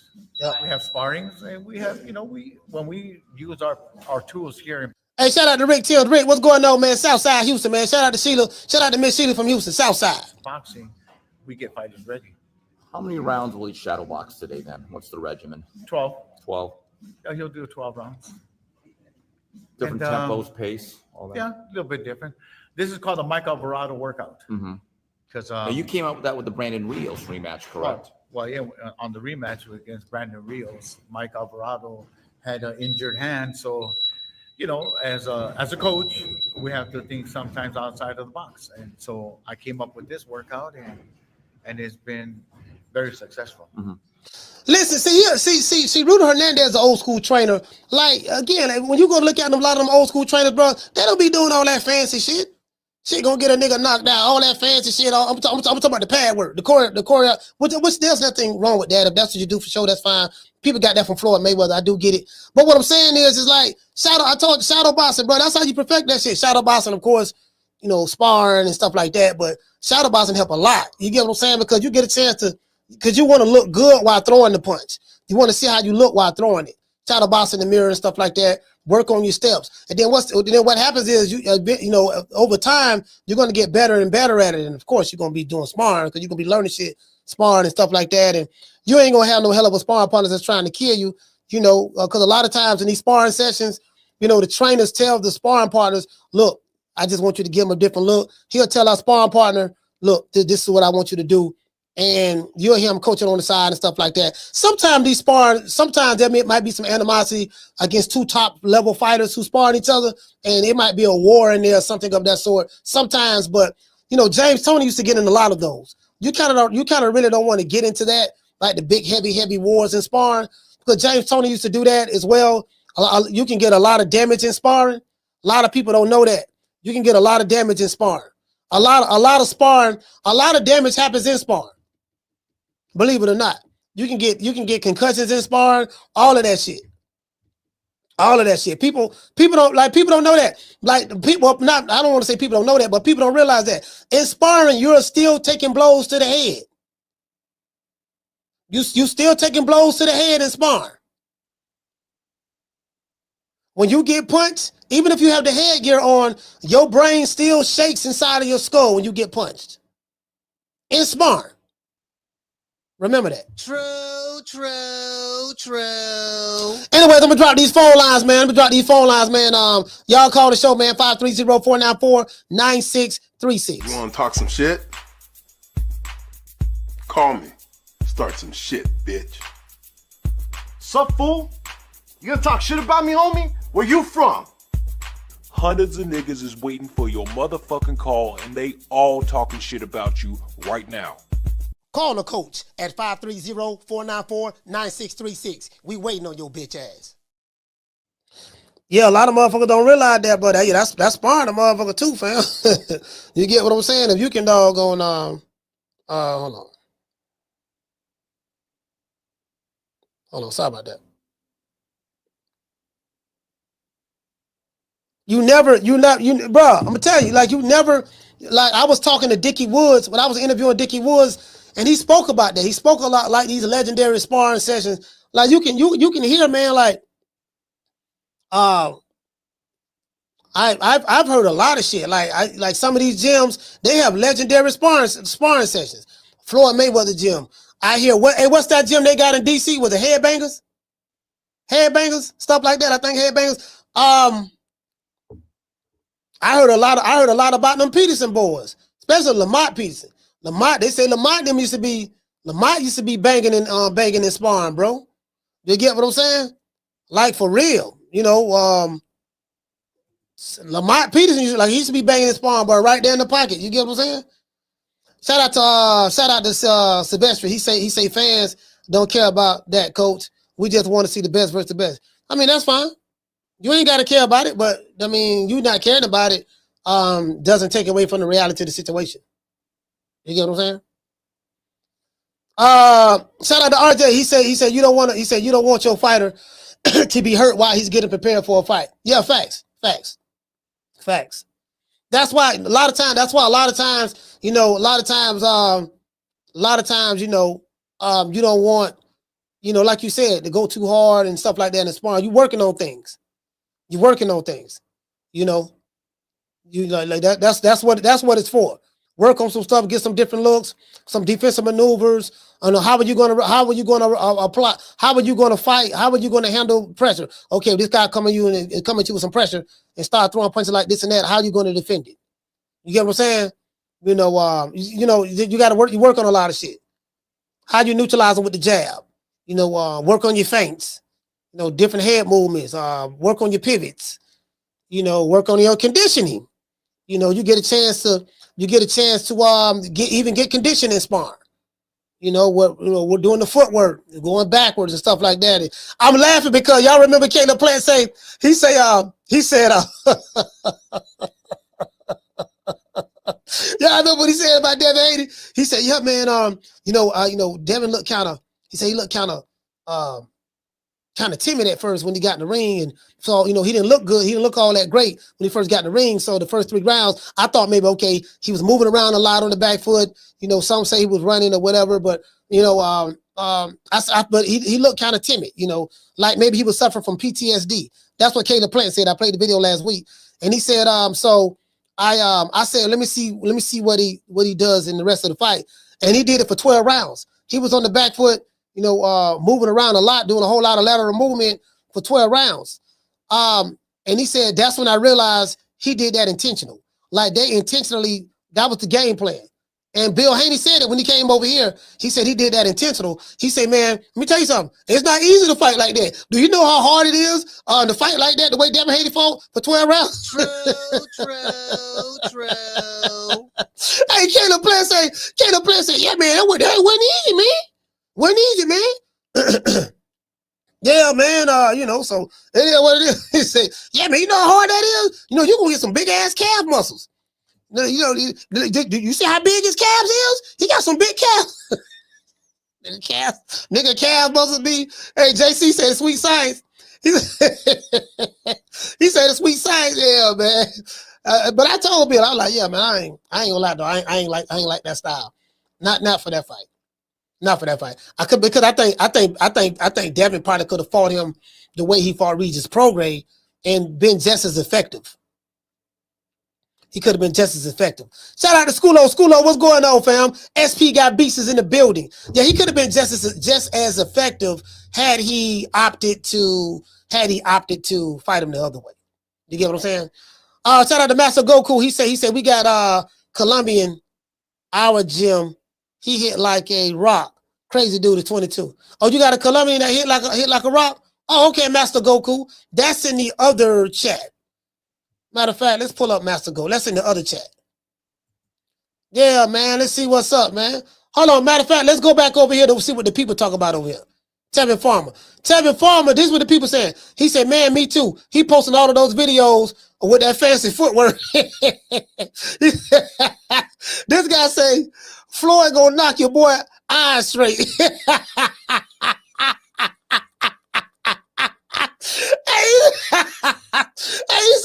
He say Floyd. He say Floyd gonna knock his eyes straight out. That what he say? Tevin Farmer say he be looking garbage. He say definitely. See. Matter of fact, I think I got some footage of Kid Austin. Do I have some footage of Kid Austin? Somebody sent me something. Yeah, I say, boy, he looking too strong, bro. He looking too strong, too muscular. He doesn't throw punches with fluidity. He doesn't throw punches with fluidity at all. And I guess a crafty vet, they'll be able to see a lot of that shit now. He ain't gonna stop. He's not gonna stop no Tevin Farmer. Tevin Farmer ain't been stopped yet. He ain't stopping no Tevin Farmer. He ain't stopping him at all. He couldn't stop Renee. So yeah, well, he couldn't stop Renee. Now this was fooling people. I'm gonna tell you what's fooling people right here. Hold on, I gotta show y'all this here.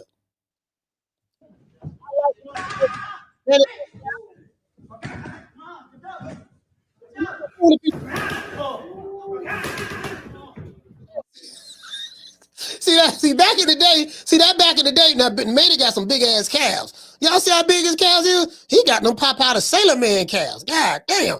I like Manny. I do. Listen, bro, I like Manny, dog. I ain't gonna say a lie to you, dog. I know everybody happy. Nigga, this Manny, the living legend. If there's anybody can do it, Manny can do it. Guess what? He ain't gonna do it, fam. True. He ain't gonna do it, dog. He ain't gonna do it.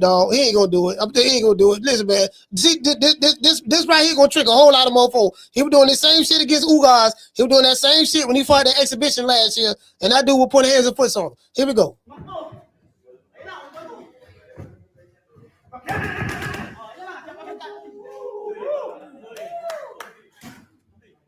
I mean, don't get me wrong. It looked good. It looked good. He 40, but Manny Pacquiao 46, dog. Mario Barrios gonna beat him, dog. Mario Barrios gonna beat him.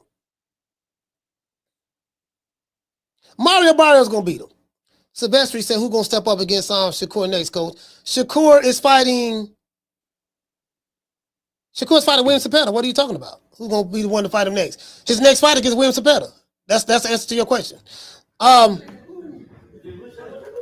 Yeah, man at 46, dog. He getting his ass whooped.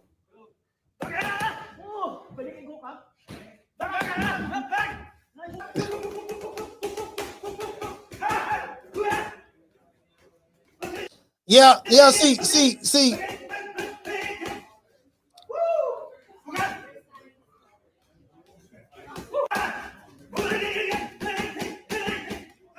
Motherfucker sound like something on Dragon Ball Z. Yeah.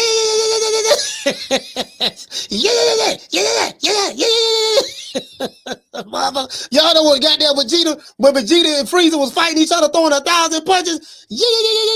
I get it. I'm like, I get it, man. Listen, what Mario said? Listen, man, bro, listen, man, Brad fam, I'm telling you, fam. I like Manny Pacquiao. He the living legend. But it's over. It's over, fam. It's over. I'm telling y'all, it's over, bro. It's over. You get what I'm saying? He's still a legend, but he don't, the legendary, I'm telling you, bro, fam, I'm not even a Mario Barrios fan like that. I'm not. I'm just being honest. I ain't really no Mario Barrios fan like that. But I'm like, this man 46 years old, man. Mario Barrios taller than the motherfucker, man. He gonna, listen, man, he gonna, I'm telling you, bro. Now, Manny Pacquiao he do have good footwork. He got good footwork. He do have good footwork. So Manny might be able to get in there on the inside and stuff like that maybe sometime. But yeah, I just don't see it, dog. I just don't see it. I don't see it. I don't. You know what I mean? Mario. I think I got Mario on this fam. I got Mario Barrios on this fam. And then for Manny Pacquiao to be coming back having a real fight, he must really be broke.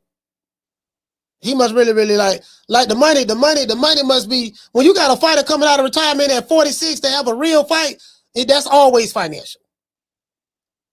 That's always. You get probably got in contact with Al. Let me tell y'all something though. You know who I've been watching? You guys know I've been watching that wrestling. I've been on that WWE heavy, and I see goddamn. You know who got a big name in boxing?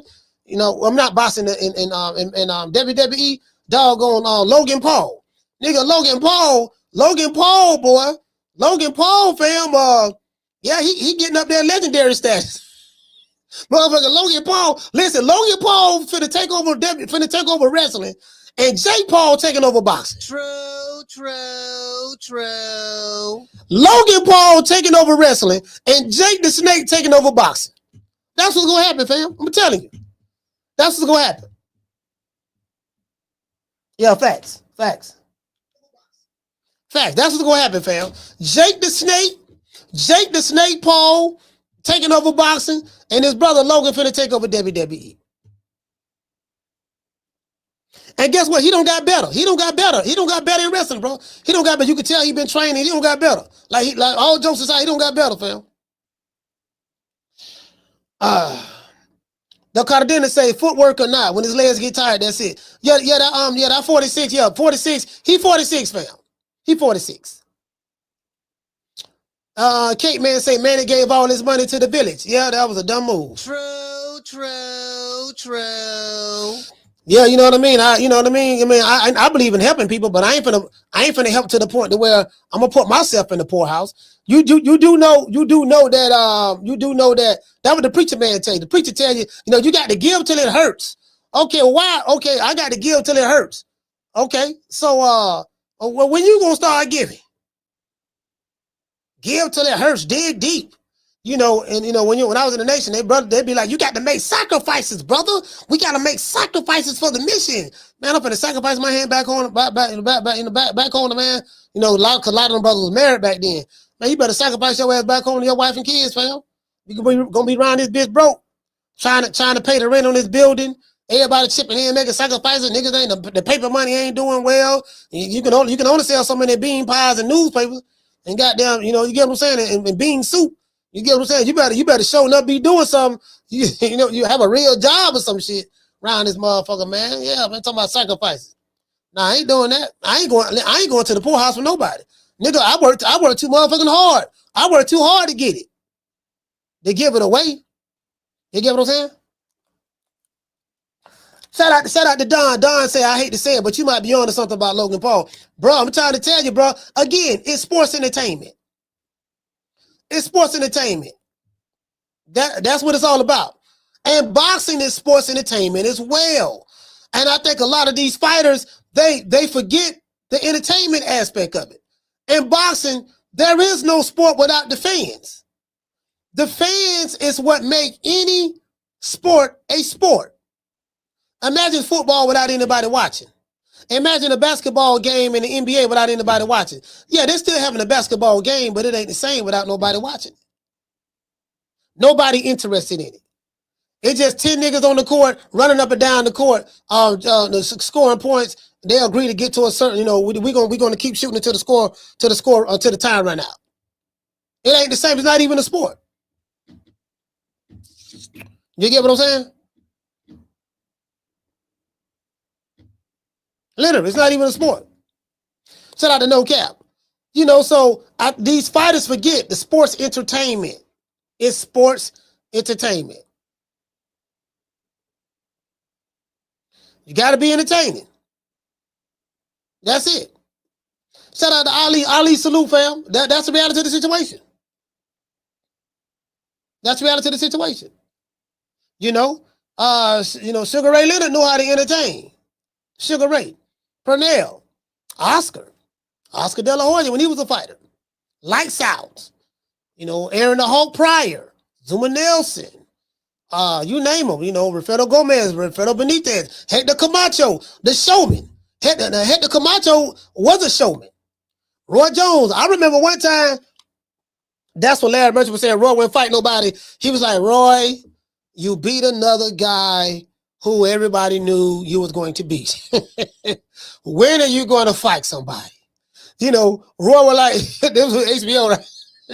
Well, what you mean? What you mean when I fight somebody? That dude was somebody. He was ranked number 3. He was ranked number 3, number 2, with the WBC. What are you talking about? And all this stuff done, yada, yada, yada. Yeah, I remember one time Roy played a basketball game. This is a true story. Roy Jones played I think it was a televised basketball game too. He had a fight coming up against a dude, and he was talking about this. Roy was really Superman. He said, "I'm gonna show y'all how bad I am. Since y'all say I ain't fighting nobody, I'm gonna play a full court basketball game the day of the fight before I fight." Literally, he did that. To this day. Literally, look it up. I ain't making that up. Look it up. Nigga fought. He fought the dude. I don't know if he went 12 or he knocked him out or something of that sort. Cause they were saying Roy wouldn't fight nobody. Then Roy came out with a song, y'all must have forgot. And he had the famous verse. And you had the nerve to say that I ain't fought nobody. I just make them look like nobody. Y'all must have forgot. Y'all go look it up. Go look it up, fam. Yeah, go look it up. You get what I'm saying? Roy, that's what they were saying about Roy. Floyd Mayweather, they were saying the same thing about Floyd Mayweather. Listen, pretty boy Floyd, you have no idea, like y'all don't understand how scary good this kid was. But pretty boy Floyd was. Well, Money Mayweather was good too. You know, he became Money Mayweather in 2007 after he fought Oscar De La Hoya in 2007. That came after Oscar. After Oscar, he was Money Mayweather that night. And he fought Zab, but he fought Zab at welterweight. He think he fought Zab at welterweight, but that was 2005. He was still Pretty Boy Floyd when he fought Zab Judah in 2005, if I'm not mistaken. Because he didn't become. I think they fought 2005. If I'm not mistaken, because he didn't become Money Mayweather until after he fought Oscar in 2007. And but Pretty Boy Floyd, oh my God, bro. Bro, oh boy, hey boy, I ain't got nothing to say, boy. I ain't got that. Yeah, man, my fighter, my son, better than Floyd, huh? Okay. Shout out to the Prince. He said Magic wrote all of Roy's rhymes. Oh, you talking about Magic wrote his rhymes? Magic who? Which Magic you talking about? SP say the head buster. Yeah, man. Roy Jones. Body Head Entertainment. Hey, Body Head. Hey, you know what? This is a true story. I tried to get a record deal with Body Head Entertainment. All jokes aside, man. I had a P&D deal from Southern Music Distribution. I used to rap, right? So I had a P&D deal from Southern Music Distribution back in when I was 2001. 2001. A P&D deal is pressing and distribution. And the independent distributor is a distribution company that can ship your records. They'll press them up for you. And they'll ship them to any record store in the country.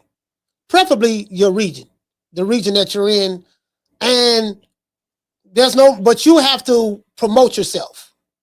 So if you popping in the city It's up to you as an independent artist to get your name popping, build a fan base, you build a fan base, get your name popping, have everybody interested in, when you're doing shows in your city or doing shows in your surrounding area and you selling out the club and you packing the venue. When you're doing that, you get a piece, selling stuff out of, some people sell CDs out of the trunk of their car back in the day, but then when you get a P&D deal, you go to an independent distributor and they'll press your stuff up. They're going to check and see what your sound scanning. Well, no, that's when they had sound scan, what your sound scan sales is. Sound scan reports used to come out every Tuesday. Records, albums used to drop every Tuesday. Albums used to drop every Tuesday. He said, Coach, you rap, Coach? No, I don't rap no more. That was years ago, fam. That was years ago. Yeah, I don't rap no more. Then I went to Full Sail. Became an engineer, learned engineering in Full Sail, which is in Winter Park in Orlando. And then when I moved to Miami, I started working at the Hit Factory in North Miami, Circle House Studios. I worked there as well. In the Hit Factory, I worked in Studio B, which is upstairs on the second floor. Studio A is right next to the reception desk as soon as you walk in. And then I worked at Starboard Studios. Then I started doing shit myself. And then I started doing interviews. I started an internet radio station called Wars Miami Radio. I started that. Then I started like going to clubs. I got my press credentials. I was registered with the United States Press Agency, which is USPA. The USPA, looking them up, United States Press Agency. I started working for them. No, I applied for press credentials with them. I registered with them. And then I got my media badges, my placard that you put on your cars. Let's say you was to go somewhere. Like media get to park certain places that regular people can't park at. If you're media, there's a lot of perks that come with being media. True. A lot of perks. True. A lot of perks that come with being media. I ain't talking about this shit here on boxing. A lot of perks come with being in media. Shout out to Miss Black Panther. She said, Coach, you a man of many hats. Yeah, I did it all. Hey, I did a little pimping. I used to be a pimp too. Did a little pimping. You know what I mean? Somebody say check the cash out. I don't have anything on the cash out. Who said check the cash out? Yeah, I did a little pimping. I did a little pimping too. Nothing major. I did a little pimping. I did a little something. He said, Coach, did you do DJ? Did you DJ back in the day? No, I ain't never DJ. Never DJ. Nah. He said, what was your rap name? Malachi 400. 400. Yeah. He say Starboy Studios on 183rd. Yes, sir. Right across the street from Tootsie. Shout out to Major League. Yeah, right across the street from Tootsie's. Right on 183rd. Yep. Facts. That you hit the nail right on the head, Major League. Right there, Starboy. That's work right there. It's work there.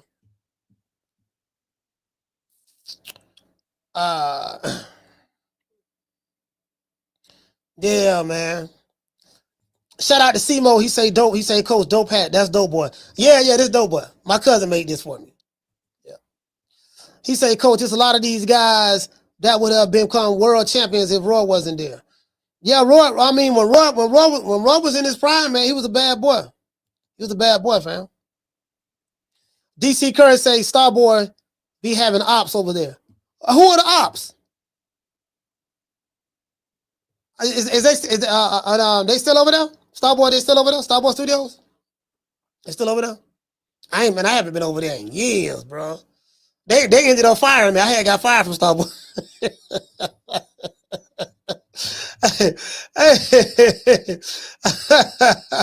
I got fired. Motherfucker fired. Yeah, you got to go, dog. You man, I was shit. I was stealing people clients. I was stealing other engineers' customers because a lot of these dudes are book studio sessions. They're books on studio time. And Starboy Studios only had one studio at that time. They didn't have two studios.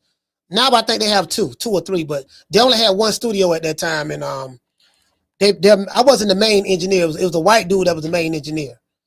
And you get what I'm saying? So they was more, he didn't really want me there. You know, when he was it was either them or me. And they chose the guy gave him like an ultimatum, and he was the main guy, and they ended up getting rid of me. So for him, so he say shout out to SP Got Beats. He said instead of Full Sail, I ended up learning from different studios like Kung Fu. I was dojo. Yo, you was dojo hopping? Yeah, for sure. Yeah, for sure. He said, Coach, why you got fired? Man, I don't have so many jobs. Miss Black Panther say, listen, bro, I don't have so many jobs, fam. Y'all have, bro, like, fam, I don't need it all. Bro, I don't have so many jobs, bro. I don't have a million hustles. You get what I'm saying? Like I came up in the era, bro. Like you had to, you got to hustle, man. You got to know how to get money, man. You got to know how to get money, bro. You got to know how to get money, bro. Like literally. You get what I'm saying? Shit. I did a little bit of photography before. I did photography. You know, I did that. Working in the club with my homeboy. Man, I did everything, bro. Like, oh shit. I don't have so many jobs. Shit. Yeah, I don't have a lot of jobs. A lot of jobs. He say, bro had the lemonade stand and a corner on lock. Oh yeah? Shout out to Gold Rush. Gold Rush, what's going on, fam? I was a producer. I started making beats. I started making beats with Pro Tools. Back then, they had a software called Fruity Loops. Fruity Loops was popping back then. Of course, Pro Tools is how I use Pro Tools for, did a lot. I was really good at Pro Tools. They had Fruity Loops, and what else they had? They had Fruity Loops. They had it was another software that was Fruity Loops was popping. Fruity Loops was real big back then though, but it was another software they had. Damn, I forgot the other software they had, fam. Fuck. It's been so long. I haven't touched music in a long time since it's been about probably 12 years, something like that. Caller, what's your name? You calling from? What's up, Coach? It's Derek from Florida. Derek, talk to me. Hello? Do you hear me, Coach? Yeah, I can hear you. Yeah. Hey, Coach. I know it got nothing to do with the topic though, but Coach, I ain't gonna lie. I'm looking for that Keyshawn versus Edmund. Though I ain't gonna lie. I fought with Keyshawn. Like I like his energy. He's confident. Like he looks sharp. You know, I'm looking forward to that fight. But I think he's gonna be a banger. Yeah, me too. Edwin, he ain't coming to lay down. Yeah, Edwin ain't coming to lay down. The Dominican fighters gonna come and fight. So I'm gonna go with Keyshawn though. They do. I got him about to late stoppage. So I think Keyshawn can get him out of there. I could be wrong though. It could be by decision though. But he got solid defense. He don't run like Shakur. You feel me? He don't do all that running shit. He blocks his shots. He move around.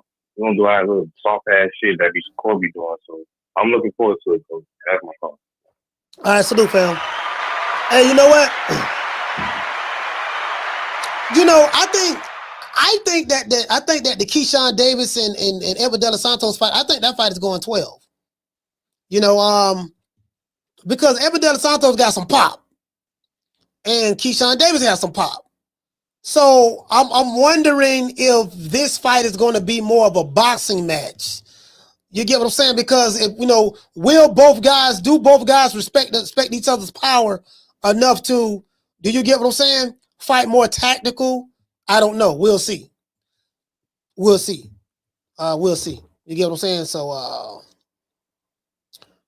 don't know, man. Shout out to Aquarius Brown. Salute, fam. Shout out to Unlaced Shoes. Yeah, bro. Shout out to NPR. He said, "What was your rap name, Coach?" 400. Malachi 400. Yeah. Yeah, man. I ended up getting a demo deal from Atlantic. My manager his name was Louis Martinet, and he was the founder. Caller, hold on. There was a pop group called Expose in the 80s. That's when they had the freestyle era. The 80s, they had Expose, 80s, early 90s. The guy who discovered them, his name is Louis Martinet. He's a Cuban out of Miami. And he was the one that kind of discovered me in Orlando and got me a demo deal with Atlantic. Carlo, what's your name? Where you calling from? Yo, Coach, this is Mason from Flint, Michigan. What's going on with you, brother? Hey, Mason, what's going on, brother? Flint, stand up. Flint in the building. Man, ain't much, man. Just working, man. My man Derek from Florida just called in, talking about De Los Santos and Keyshawn, right? So I got Keyshawn stopping De Los Santos around the 7th or the 8th round. And the reason I say that is because the state of Virginia has a rehydration clause that they put on all their fighters. And De Los Santos has been out of the ring, 2 years now? Yeah, pretty much. 2 years? Yeah, about 2 years, yeah. So he's been out of the ring 2 years. I doubt it if he can make 35, he's gonna really be drained. And then the fact that he's not gonna be able to rehydrate properly because of the Virginia rehydration clause, I got Keith stopping this kid and making it look, miles different from the Shakur fight. But that nigga Tim Bradley talking all that T.O. can fuck boots up. Don't let that top rank matchmaker fool y'all, man. Them niggas, they the best in the business when it come to matchmaking. Yeah, they got the best matchmakers. And everybody, they got the best matchmakers over there. And anybody who know anything about boxing and matchmaking, they know Top Rank set that shit up to look pretty. That's why when you watch a Top Rank card and you look at the betting odds, the house fighter is negative 5,000. Yeah. And the guy in the B side is plus 500. You know what I'm saying? They match that shit up real good. So you gotta really be careful when you watching that Top Rank shit, that developmental shit. And as far as this Tevin Farmer, Kid Austin shit go, if Kid Austin stops Tevin Farmer or beats him, I really can't give Kid too much credit for that because my man Tevin coming off of 3 losses. 2 of them, I thought he beat Mortala. I thought he did enough to win the Zepeda fight the first time. Yeah. And then he lost the last one. So even if he do, let's say he knocked him out. Well, the nigga was tenderized for you, and he was ready to go. And if he beat him, the nigga just went through 3 fucking hard wars, and then he get to you, and then all of a sudden, this the fight that you and your bitch ass daddy decide to take. It just seems real suspect to me that you could duck the Shakur fight, duck the H2O fight, but now all of a sudden, we'll take Tevin. What you think about that? Is that some cherry picking? So yeah. So this is the thing, right? So for me, this is a trap fight. This is a trap fight for Kid Austin. I'm gonna tell you why. Because Tevin Farmer, he don't really get blown out of the water in fights. Like you said, some would say that he beat Raymond Muratalla. Some would say that he won at least one of those fights against William Zepeda. He has 8 losses, but you got to look at how he lost those fights. And by him not being the house fighter, he's never going to get the benefit of the doubt in that fight. So he's good enough to stay in there with some young, hungry lions who guys are very aggressive, with throw a lot of punches and have a lot of different advantages over him from a skill set standpoint, and they couldn't knock him out. So Kid Austin has never fought anyone like a Tevin Farmer. Tevin Farmer is looked upon as a gatekeeper right now. He is a gatekeeper. And I think he would have to admit that at this point. He's kind of like the Gate. He's in the position that Gate Rosado was in prior to retiring. So I'm looking at some stuff with Kid Austin. He's a very strong kid, but there's no special effects with him. He does a lot of stuff, does a lot of extra moving just to show that, and then he switches. I'm going to go left. I'm going to go right. I'm going to go left. I'm going to go right. So it's like he's trying to show everybody, oh, look, I can switch. Oh, look, watch how I sleep and throw my leaping hook at him and this and that and yada, yada, yada, yada. And he fights like he's strong as hell. And what I mean by that is there are no fluidities. There were no fluidities to when he throws his punches. So he's telegraphing these shots. And someone like a Tevin Farmer, I think he's slick enough to slip a lot of that shit that he's going to be doing. You know, so yeah. And that nigga might be a little weight drained too after he makes the cut, because like you say, he's so muscular, Paul. Yeah. That when you cutting weight, once you cut the water, and you got, you know, a very low percentage of body fat, the only thing left to cut after that is muscle. Mm. And the little nigga is cut the fuck up. So I think after he, you know, get to start cutting that weight and getting that weight down, he might be a little burnt out too. But we'll see when the fight happen, man. I wasn't gonna order that Jake Paul card, but once they told me Mama Hofield's son was coming out, I said, okay, I gotta see this shit, because these bitch ass niggas been talking a whole lot of shit. Boy, listen, man. Listen. At this point, somebody whooped it. Let's get this over with. We know his kid ain't that good. His daddy, his mama, Shim, she bumping her gums again, busting her, popping her pussy. You know what I mean? She bumping her gums, popping her pussy. She doing a little too much. She going everywhere. Mill City doing all. She gonna go to the Boston boys, and then Ness ask good questions. So she go to the Boston boys, or he may let Tone get him, and we got to hear all these Superman stories about him catching bullets with his teeth. Yeah, we beat Tank up in sparring. We beat Shakur. We made Devin Haney do the stanky leg. We got to hear all this stuff. I said, how come you did all this in sparring, but then when you fight, we don't see none of these things that you said you did to Tank, that you said that you did to Dev, that you said you did to Shakur. We don't see none of that in the fights, in the real fights, but you do it all in sparring. Yeah. Say all that lunging in and headbutting and cutting yourself all open and shit. Yeah. That's all we ever see in the real fight. Yeah. Thanks. But that's my call, Coach. I appreciate you, my nigga. Hey, man, shout out to Mason, man. Yeah, motherfucker be telling, yeah, man, what you think we did to Tank? I don't know what you did to Tank, but when you fought doggone Renee drop you. Now, that is a part of boxing. I do get that. But this is the problem. See, when you come to me and you telling me your son is did all this crazy stuff. He did a 360. He did a 360 Superman uppercut. Dude ain't even see it. He did what? Hey, shout out, listen, shout out to Herb Winston. He say salute, Coach. Yeah, man, shout out to New York. You get what I'm saying? I gotta hear all this stuff. You telling me about all the stuff you did in sparring. How come I haven't seen it in the ring? You get what I'm saying? Like, y'all don't ask yourself that question? All right, I get it. And there's nobody, and you the only one saying this. There's no witnesses to the ass whoopings you said you gave other fighters. There are no witnesses. Ain't nobody seen this shit. Nobody. What do you think we did to Abdullah Mason? They know we did. They have the tape. They know what we did to Abdullah Mason. Listen to Mama Hofiled. Mama Hofiled, boy. Mama Hofield, her son, she don't beat Tank in sparring. Shakur in sparring. She beat Devin Haney. She beat Abdullah Mason. Listen to Mama Hofield's son. Mama Hofield.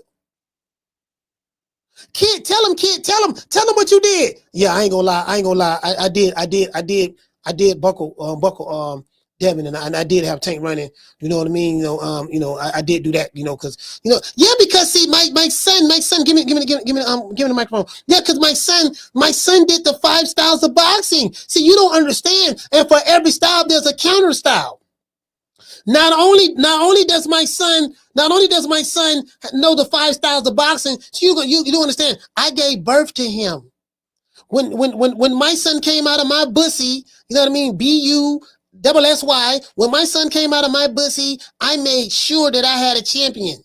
So I know at 3 months old, I was showing him, old footage of Henry Armstrong. I was showing him old footage of Ezra Charles and old Muhammad Ali footage at 3 months old. So all of that time, those videos and knowledge was seeping deep within my son's membranes and molecules.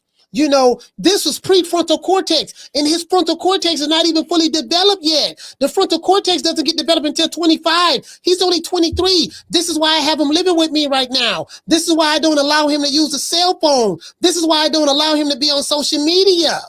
Because of the frontal cortex. He has to live with me. We have arranged, if you want a girlfriend, I find a girlfriend for him, bring her here, because us women, I can talk to her and she can talk to me because we're both women. And, and I make sure that, he had a baby in here, right here. And that's what I do. You got to understand, being a mom, you have to be hard on your boys. Make sure they know how to defend themselves. True. Listen, I gotta hear all this. I gotta hear all these Superman stories. Shout out to Big Boss. Hey, okay. Jumping out to that super chat. He said, Malachi, start talking about my son. You get what I'm saying? I got to hear catching bullets with his teeth. You don't whoop Tank, Shakur, Devin Haney, and Abdullah Mason in spar. You don't whoop all of them. Same story. Same thing. You know what I mean? You remember that song? All Around the World, same song? All Around the World, same song. Average White Band? All Around the World, same song. You get what I'm saying? Yeah, man, I'm just saying, fam. Okay, all right, I see you doing all this shit. All right, we finna find out. Okay, we got a gatekeeper by the name of Tevin Farmer from Philly. We gonna find out. Tevin Farmer say he finna put hands and foot on you. This boy from Philly named Tevin Farmer, he say he finna put hands and foot on you. Not going to, fixing to, finna. I said it right. I'm from Florida, I'm country, so we're country nigga from Florida. Y'all know he finna put, that's what he say. Now, I'm expecting, now this is the problem. When you come to me bragging about your child, I got to say this. When you come to me bragging about your grown-ass child, I am expecting, my expectations are high now. If you just let everything play out, like everything will be fine, we good. But when you go to telling me these miraculous stories, remember, you guys remember? Do you guys remember what happens? Hold on. You guys remember when I looked up? Mama Hofiled be lying all the time. Hold on, y'all remember when I looked up? When somebody believe their own lies?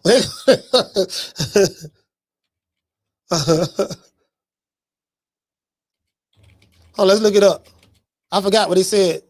They said something about they tell grand stories, a miraculous story. They go to believe that shit. Hold on, I'm finna look it up right now. What is it called? Motherfucker lie so much they start believing their own lie. Yeah, believes their own lie. This is it right here. I had to Google it right quick. Motherfucker, we got to pull this up. Let's pull this up right quick. Yeah, Mama Ho gonna believe it. Yeah, dog. I told my, this what it is, right? When you lie to yourself so many times, you start believing a lie. Like, damn, you don't know the truth no more. You don't know the truth no more. Okay, I don't understand. You know what I'm saying? So this Mama Ho right here. This ChatGPT, when someone firmly believes their own lies, even in the face of evidence to the contrary, it can be described as delusional or pathological lying. That's what a pathological liar is. Pathological lying is often associated with conditions like mythomania or pseudologia fantastica, where individuals lie chronically and compulsively, sometimes believing their own lies to be true. This is Mama Hofiled. This Mama Ho, right? Here is a more detailed explanation. Delusion. A delusion, y'all see this here? A delusion is a fixed false belief that is firmly held despite evidence to the contrary. Someone with a delusion may continue to believe something even when presented with facts or logical arguments that disprove the lie. Pathological lying. Pathological lying describes a pattern of lying, that's Mama Hofiled, that is compulsive and habitual. You are an habitual liar. If you ever did time in prison before, the state has something called an habitual offender. An habitual offender is someone that constantly stepping over boundaries. You know what, dog, you just keep breaking the law. You are an habitual offender. No matter how many times we lock you up and let you out, you keep committing crime. You are an habitual offender. That means when you come back to court, we're going to hit you with the bitch. The bitch is what we call short for habitual offender. That means that we're going to double your sentence. The sentence, you score out to 10 years, but we're going to hit you with the habitual offender act. So that 10 going to double. Well, that's going to enhance your sentence. You're going to go from 10 to 20. True. This term describes a pattern of lying that is compulsive and habitual, often without apparent benefit to the liar. Individuals who lie pathologically may lie so frequently that they begin to believe their own lies. Mama Hofield is good at this. Some sources mention pathological lying as a symptom of other disorders such as antisocial personality disorder. Let's continue. Mythomania or pseudologica fantastica. These terms are sometimes used interchangeably with pathological lying to describe a disorder characterized by habitual lying, often to the extreme degree. And that's what you got right here. Let's do a deep dive into AI. See, AI can break it down. AI finna break it down right here. See, confabulation. AI calls it confabulation. Confabulation involves the unintentional creation of false or disoriented memories, often to fill gaps, in memory or to make sense of confusing situations. You ever hear a nigga go to filibustering like some shit that he said that don't make no goddamn sense, and you go to pressing him on it, and he start confabulating. We're going to call it confabulating, right?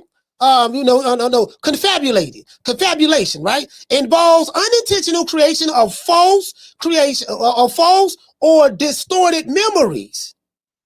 Shit, they're just making shit up. Often to fill gaps in memory or to make sense of confusing situations. You do know that shit don't make no sense, right?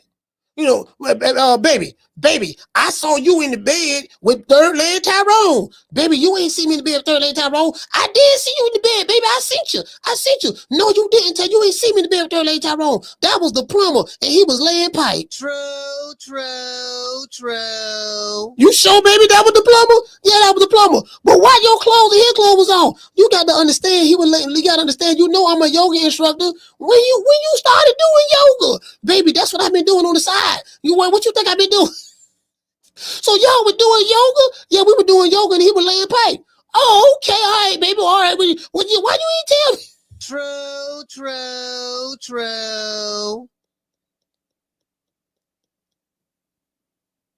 Confabulation. All right. Unlike deliberate lying, individuals who confabulate are typically unaware that their memories are inaccurate. See, the memories are inaccurate. See, they are unaware that the memories are inaccurate and genuinely believe what they are saying. Like, how this nigga able to tell his lie with a straight face? Like, he really believe this shit. Illusory truth effect. This demonstrates how repeated exposure to a false statement can increase its perceived truthfulness. Meaning, if you hear that lie so many times, you start believing that shit to be true. Even if the individual initially knows it to be false.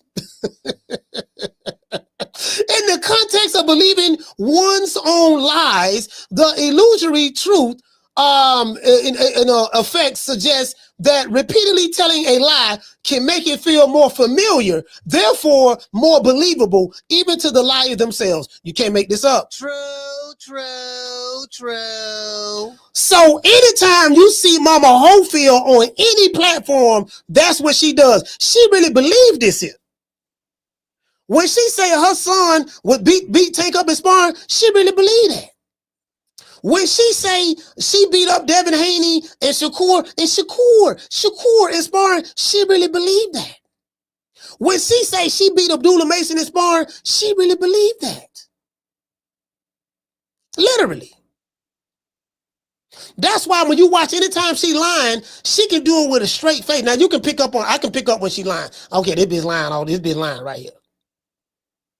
Yeah, this whore is lying again. Mama Ho lying again. Mama Ho. You get what I'm saying? Nickname Mama Ho. You know, that we gonna call her Mama Ho. We gotta call her Mama Ho. You get what I'm saying? So and again, I don't want to throw anybody under the bus. And it's not easy being a boxing mom. To be a boxing mom in boxing, around all of these men, you got men like Bill Haney, Oscar De La Hoya. Someone question that. I think he go both ways. Bernard Hopkins, Bob Arum. You get what I'm saying? And then you going on these masculine boxing shows like Mill City, like the Boxing Boys. You're going on different boxing shows, and you get what I'm saying? So, it's not, you're going around all these different men giving interviews, and you're the only woman, you're the only boxing mom in the business. And you get what I'm saying? So, you gotta try to overcompensate, True. Yeah, Mama Ho, you get what I'm saying? So, listen, the 5 styles of boxing. Listen, all that 5-style stuff. I want to know, like Joe, if you can do this. Oh, pussy ass nigga, what's going on, boy? I'm telling you, boy, I'm knock your fuck ass out, boy. Blow for blow, pound for pound, nigga. I got the title, nigga. I'm telling you, boy, I'm finna knock one of you what kind of niggas out. Nigga, I got these hands, nigga. I'm throwing them paws at that nigga, finna knock your ass down again, nigga. Get your ass back up, nigga. Don't run, nigga. I'm telling you, boy, I want all the smoke. Nigga, I'm throwing them paws, nigga. I'm putting them hands on you, nigga. I told you what I'm gonna do to you, nigga. Catch you with the check left hook, nigga. Check left hook, nigga. I told you, boy, pound for pound, nigga. I'm the best. This more action than any Devin Haney fight. Put these paws on you, nigga. I told you, I got your back up, nigga. I got your back up. Nigga, watch that check left foot, knock your ass down again, nigga. I'm telling you, boy, it is what it is, nigga. I'm gonna make it do what it do. I'm telling you, boy, we ain't even playing over here, boy. Yeah, man, nigga, listen, hey, listen, shout out to Mr. Ruben Allen, shout out to Took His Manhood. Oh my God. What the fuck? Hold on, what kind of name this is? Hey, shout out the brother, hey, this in the other chat. Took His Manhood. Who is it? This is a picture, who is it? A picture of BF? Oh, somebody, this is a picture of BF. Oh, this is bad. Oh, man, why you did that, fam? Why you did that? Now you gonna have that man over here cussing me out. Y'all know BF don't cuss me out. I don't have the entire LDBC say, yeah, if we see that nigga, we gonna slap him. We gonna do this. We gonna do that. I'm trying to tell you, dog. Hey, I'm like, look, I don't back up off you, but I don't left y'all alone, fam. Man. I don't won the war already. I don't won the war. So it is what it is. You know what I mean? I don't won, 100-0.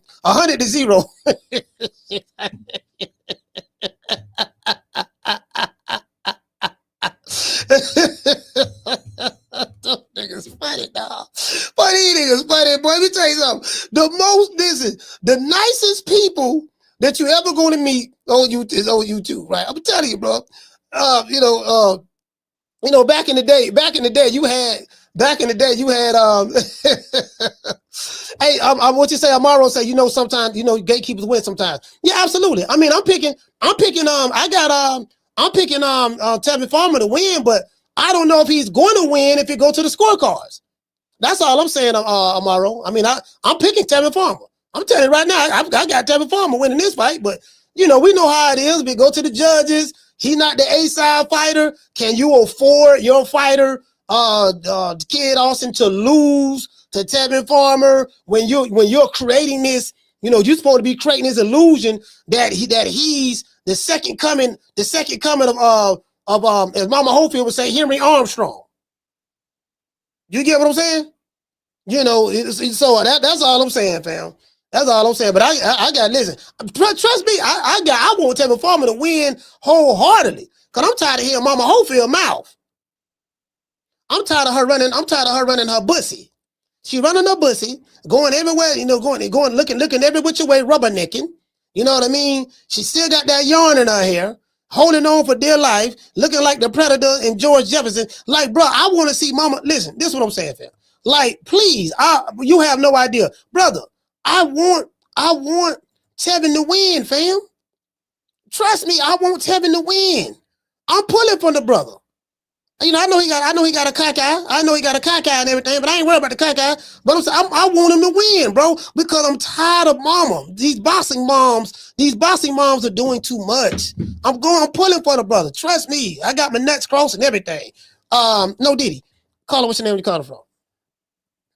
What's up, Mo? What's good with you, Slim? I like the fight. I think it's gonna be a real competitive fight. Mm-hmm. You know what I'm saying? It's gonna be a competitive fight, but you gotta understand how old. Like, your man, I'm not taking nothing from Farmer, but you know, Farmer got some age on him. But just to think, little Schofield supposed to be the up and coming, but he gonna go. I just don't see him walking through Tevin Farmer. I just don't see it. I'm leaning more to Farmer, honestly, but you know what I'm saying. I just know it's gonna be a competitive fight. It's a much better fight than them clout chasing Shakur trying to get that fight and end up, doing what they do and creating them all fucking a mini series of drama filled. They done made Shakur to be a motherfucking samurai and the agent and shit. Man, shit. At this point, I'm thinking Shakur might work for the government. At this point, a fucking Navy SEAL, all that shit. They said he did, but I like the fight. So do you think? I like do you think Mama Hofiled boy gonna show up? Cause he don't pull out a couple fights already. And I don't even want. Yeah, I don't know. I'm like, it's sad. I think it's 70-30. He might show up. 70 say he show up. 30% even that. Yeah. 30% even that. I don't know, Slim. They just move different. I don't know I don't know how he was raised. I don't know how the father was raised, and whatever the father was raised, it seemed like it's leaking off to the son. I don't know, Slim. They weird to me, Mo. But at the end of the day, I will say it's a competitive fight. It's not going to be no walkthrough. It's not going to be no walk in the park. I totally agree. For Floyd. I totally agree. And I've always. Yeah, go ahead. No. I totally agree. Like, I like this fight. I really do like this fight. We need to see. We need to see what Kid Austin got. If he all of that. If he beating Reggie in sparring and beating Shakur and Abdullah Mason and all these guys who you said that he beat up in sparring and Devin Haney. Okay, this is your chance to show that right now against Tevin Farmer. Exactly. Yeah. And that's what I'm getting at, because I'm sorry. I know people wanted to. I just thought Shakur was going. I didn't 118, 110 against Schofield. I'm just sorry. I wasn't. It was a good fight. Due to the fact that Shakur had a body he was about to catch, and it was a youngin. But I wasn't really. I didn't think that fight was going to be competitive. This is the fight that I think Schofield. This is a good fight for him. Yeah. This is a damn good fight for him. So I think Golden Boy did their thing, and especially shout outs for motherfucking Tevin Farmer for getting paid to do these spar sessions. Because as far as I'm concerned, he won in what? I mean, I don't think he lost as a payday. I think the first fight was a draw, and I think he won the last one. I'm sorry, and that's what I'm gonna stay with. I think that first fight was guy draw. It might squeeze it to Zepeda, but Farmer won that second fight. He won that second fight.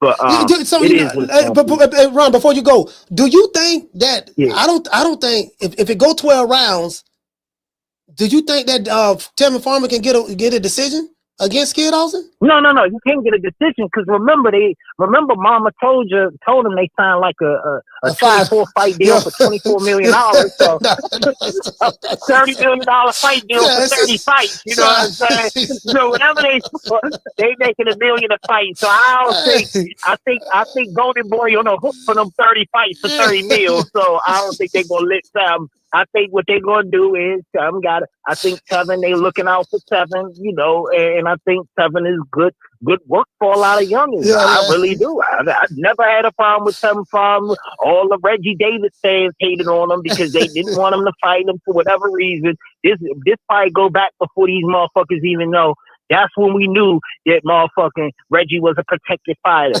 When they did everything in their power to avoid that Bama from Philly. That was before it was. No, you know what I'm talking about. I remember that because he was with Eddie Hearn and the Zone, and I remember tanking. They had a face off one time in the spots. Before that even happened, that was one of the reasons Tevin Ben was chasing Reggie. That's one of the reasons why Eddie got Tevin. It was like, all right, we can get, because, Eddie always wanted to be in the Reggie Davis business because, he fell for it. But now he see the thing ain't like that for real. But, he was like, if we can sign Tevin, give Reggie $7 million, he got to come over here and DAZN the fight. The fuck if he did? Hell no. I'm going to stay on the Showtime, fight my $1.5 million. Fuck that. That's what he did. And so it is what it is, man. Like, that's when I knew that this motherfucker was, he was a fraud, man. That's when I knew he was a fraud. But that was a good hood fight for us, but that shit ain't never happened. Another fight that the hood wanted, and that motherfucker from Baltimore didn't deliver. He did another fight that the real ones wanted, and he didn't deliver. But I let y'all take all the pom-poms y'all want. But I like that Tevin and Floyd fight. That's a damn good fight, Slim. That's going to be a good fight. But that's all I got for you, bro. Hey,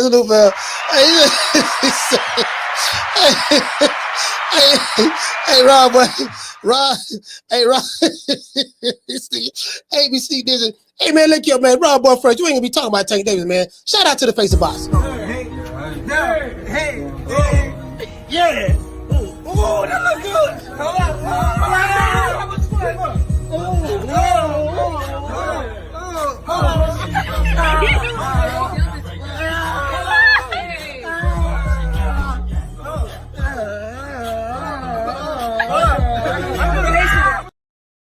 Hey, listen, I'm gonna be honest with you now. Now I gotta be objective. Now, if I'm on my Hofield, if she do her job good, if she really want to piss Tevin Farmer off, she gotta talk about Tevin Farmer. We gotta address the elephant in the room. She gotta talk about Tevin Farmer. That's what she gotta do. She gotta be like, look, stop, look. So what? Floyd, who is he talking to? Is he talking to me or are you talking to Floyd? Floyd, listen, this thing right here, he can talk to both of us at the same time. Okay, wait a minute, right? Wait a minute. You got one of those. You got if I'm Carl, hold on. If I'm Mama Hofiled, now I think this would be a bad thing to do because you don't want to piss Tevin Farmer off. You don't want to piss him off now because you say something bad about his guy. You say something about that cock eye. You say something about that eye now. You get what I'm saying? You probably gonna get the ass whoop if you do that. You know what I mean? So, but if I'm Mama Hofiled, if you really want to sell this fight, when you go to the press conference, you have all eye jokes. You know what I mean? I know you're not talking about me. You know what I mean? I forgot. I don't want to go 12 rounds with you. I plan on beating you up like I did Shakur in sparring. I don't know what you're talking about. I don't have time for this.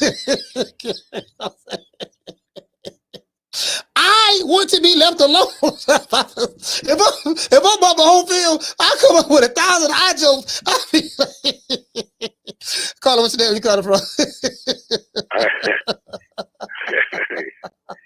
What's up, Coach? It's Jerry from Baltimore. Hey, what's going on, Jerry? That motherfucker's eye, dog. I mean, it's hard not to say something about it. That eye is all over the fucking plate. That shit looks crazy to me. And it shines a light on the pre-fight physicals. You can see it's something that's fucked up with his eye. You could clearly, you don't need, you know what I mean? You don't need something neurologically is not fucking quite right there. And the fact that they let him fight. I'm gonna say this about Tevin. I got Tevin. Tevin. In his last fight, Tevin can fight. A tough fucking dude. He can fight, man. No, Tevin can fight. He was injured in that fight. He got a little bit brutalized. Who was it? Zapata that he fought? Yeah, he fought Zapata twice. I felt like he got a little bit brutalized, but he fucking hung so tough. And he's dangerous. He can punch. And even when it looks like he's done, he's fucking dangerous. So he's my kind of fighter. I like him. I'm rooting for him. Yeah. I don't know if he can beat this Kid Austin. There's going to be a big fight for Kid Austin to show if he can really be tested and get by. Mm. If he does Farmer off, if he does him off, we're going to have to start taking a closer look at Kid Austin. What I've seen of him, I like. He's an aggressive, two-fisted puncher. He's super athletic. He's made some funky moves recently. I will admit that. Yeah. But in the ring, I like a lot of what I see with him. He's a player, I think. Yeah. But this is a good fight for him, huh? Man, Tevin Farmer, man, there ain't gonna be no easy win right there, boy. Tevin Farmer. Well, listen, he hasn't been stopped, and he's been in close fights. He's been in close fights with Raymond Mutathala, even though he lost unanimous decision, but he wasn't getting blown out the water like that. And the William Cepeda, like, bro, like, you know, like anybody else, the type of person William Cepeda was coming with, he could have, he known what to stop the person. Raymond Mutathala is known for stopping people. That dude don't get stopped. Yeah. So, and I'm like, and he keep the fight competitive. So I'm like, man, this is going to show us if Kid Austin is everything his mama say he is. That's what we're gonna find out. Yeah, exactly. If he's about what it looks like he might be, this is the fight to show it. And that doesn't mean he has to go out there and be dominant beyond a reasonable expectation. You know, because like we're saying, Farmer is no easy out. He's just not fucked up eye or not, you know, or not. Yeah. You know, eye all over the place don't matter. This guy got a lot of fight in him based off his most recent performances, and even in his career, he's a dog. So this is a good matchup for both of them. You know what I mean?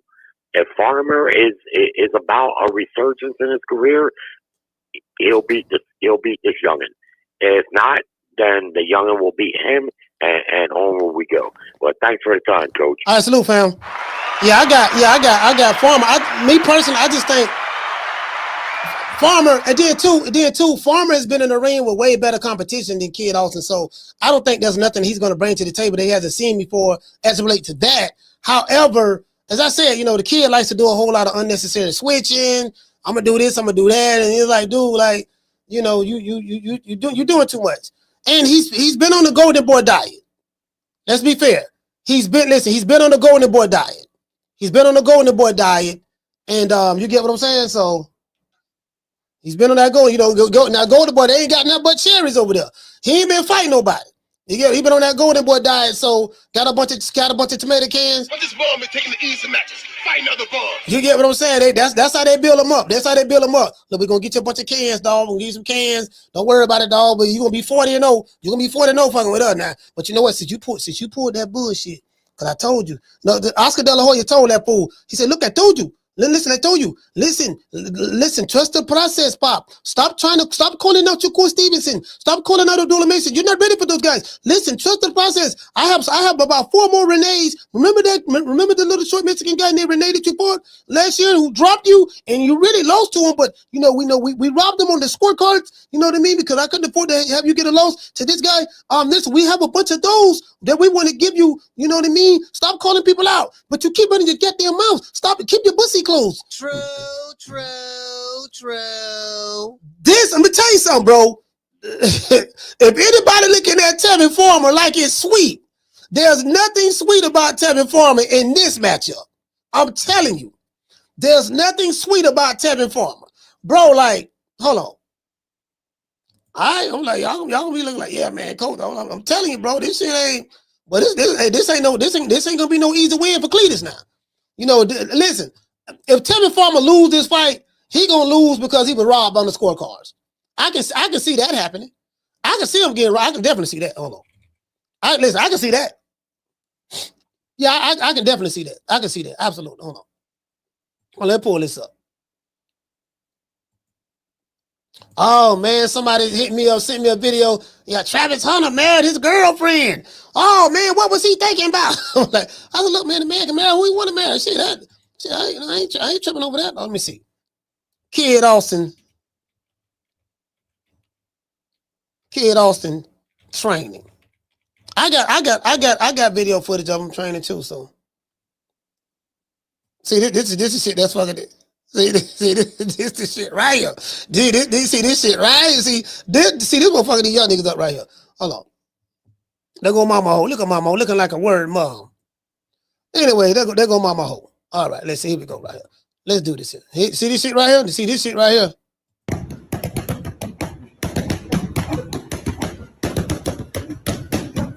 Woo! You hear that there, boy? Now, what my credit?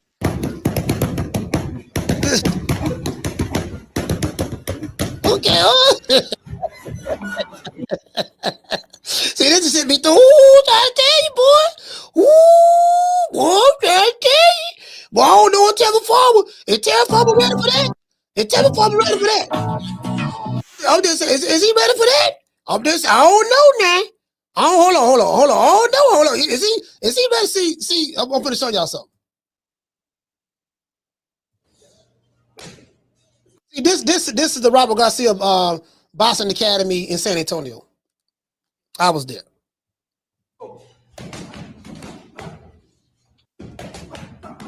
See that wide shit he like to throw? He like throwing them wide shots. You're not gonna hit Tevin Farmer with that. Telegraph, he gonna telegraph the wide shot. See that's because he got all those muscles.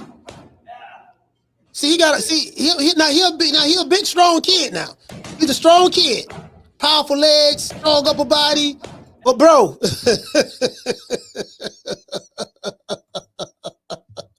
the muscles, bro, hey, shout out to Lil Jessica. The muscles too tight, bro. Listen, bro, when you in there, listen, it's gonna be a skinny nigga. It's gonna be a skinny nigga beat the shit out of him. Like, yeah, dog. Yeah, you got all the muscles, dog. That shit couldn't help you, dog. You got all the muscles, fam. I'm trying to tell you, bro. Too many goddamn muscles. That Trey Songz say very stiff and robotic. Facts. True. Yeah. True. Yeah. You know what I mean? And he doesn't work off the jab. He don't listen, Trey. He don't work off the jab. No fluidity at all. He say pause. No fluidity. You know, that's because he got all the muscles, bro. You gotta be relaxed. Like the type of style, like the way Tevin Farmer fights. Shout out to Green Eyes P. Hey, okay. Dropping on 2 pounds. She said 1 eye looking at you. Say the other looking for you. You get what I'm saying though? Like she like this what I see. Real tight. Because he's focusing on throwing all power shots. She does that like she if you watch him when he in turn this on. Oh, they got one of my videos. This one I was in San Antonio. This at the Davis Training Complex. Yeah. You get what I'm saying? All right. Yeah, I'm like, we ain't seeing no doggone oh, this Ness right here. Ness was here. This Ness right here. Say the Boston voice. You know what I mean? Like, you know what I mean? I'm like, hey, bro, let me tell you something, bro. Hey. You better be ready. Better be ready, goddamn it. Better be ready, goddamn it. Tevin Farmer coming to fight. He gonna say, then guess what? Guess what? If he win, if Tevin Farmer win, I can see Tevin Farmer jabbing him. Bam! Yeah, nigga, what you say about my eye? Bam! I see pretty good, huh? Bam! Okay, hold on. I'm looking that way. Bam! I can see Tevin Farmer throwing ass. Tevin Farmer gonna be, yeah, so see it can backfire. Kid thinking that he ain't looking at him. What's going on? How you got hit with that punch? You know, why did you move over there to the left? He said, no, dad, he was looking that way. So I thought that was a good lane for me to land the punch. No, son, you was looking at the wrong eye. You got to look at the other eye. It's the other eye. True. That's how he knocked you out. I told you we trained for this. You know, you got to have one style. Listen, I showed you the 5 styles of boxing. You have to do 2 styles at the same time. Have the Henry Armstrong style occupy eye, and have the Cassius Clay style occupying the right eye. Come on, I showed you this. It was remember we were watching Dragon Ball Z. Yeah, Dad. I mean, yeah, Mom. And remember when when Goku and Vegeta did the fusion technique? Yeah, Mom. Yeah, I was trying to show you that. I want you to use the fusing technique. The fusion. Fuse Henry Armstrong with a young Muhammad Ali, which was Cassius Clay. And I'm telling you, you will be able to confuse him. True. Bro. Hey, let me tell you something. Bro, I'm going to tell you another reason why I'm picking Farmer to win. I think he got a better corner. I think Tevin Farmer have a better corner. Facts. Like who you gonna trust in the line of fire? You know, in your corner to train you. Who you gonna trust in the line of fire? Who you gonna trust in the line of fire? Mama Hofiled, Mama Ho, Mama Ho. Hey, you know what? I give anything. Just to get Ness. Ness won't do it because he's professional. He ain't like me. But Ness, when you get it back on the show, just ask him this here. Call him Mama Ho. See what he say. Mama Ho, Coach Malachi told me to tell you.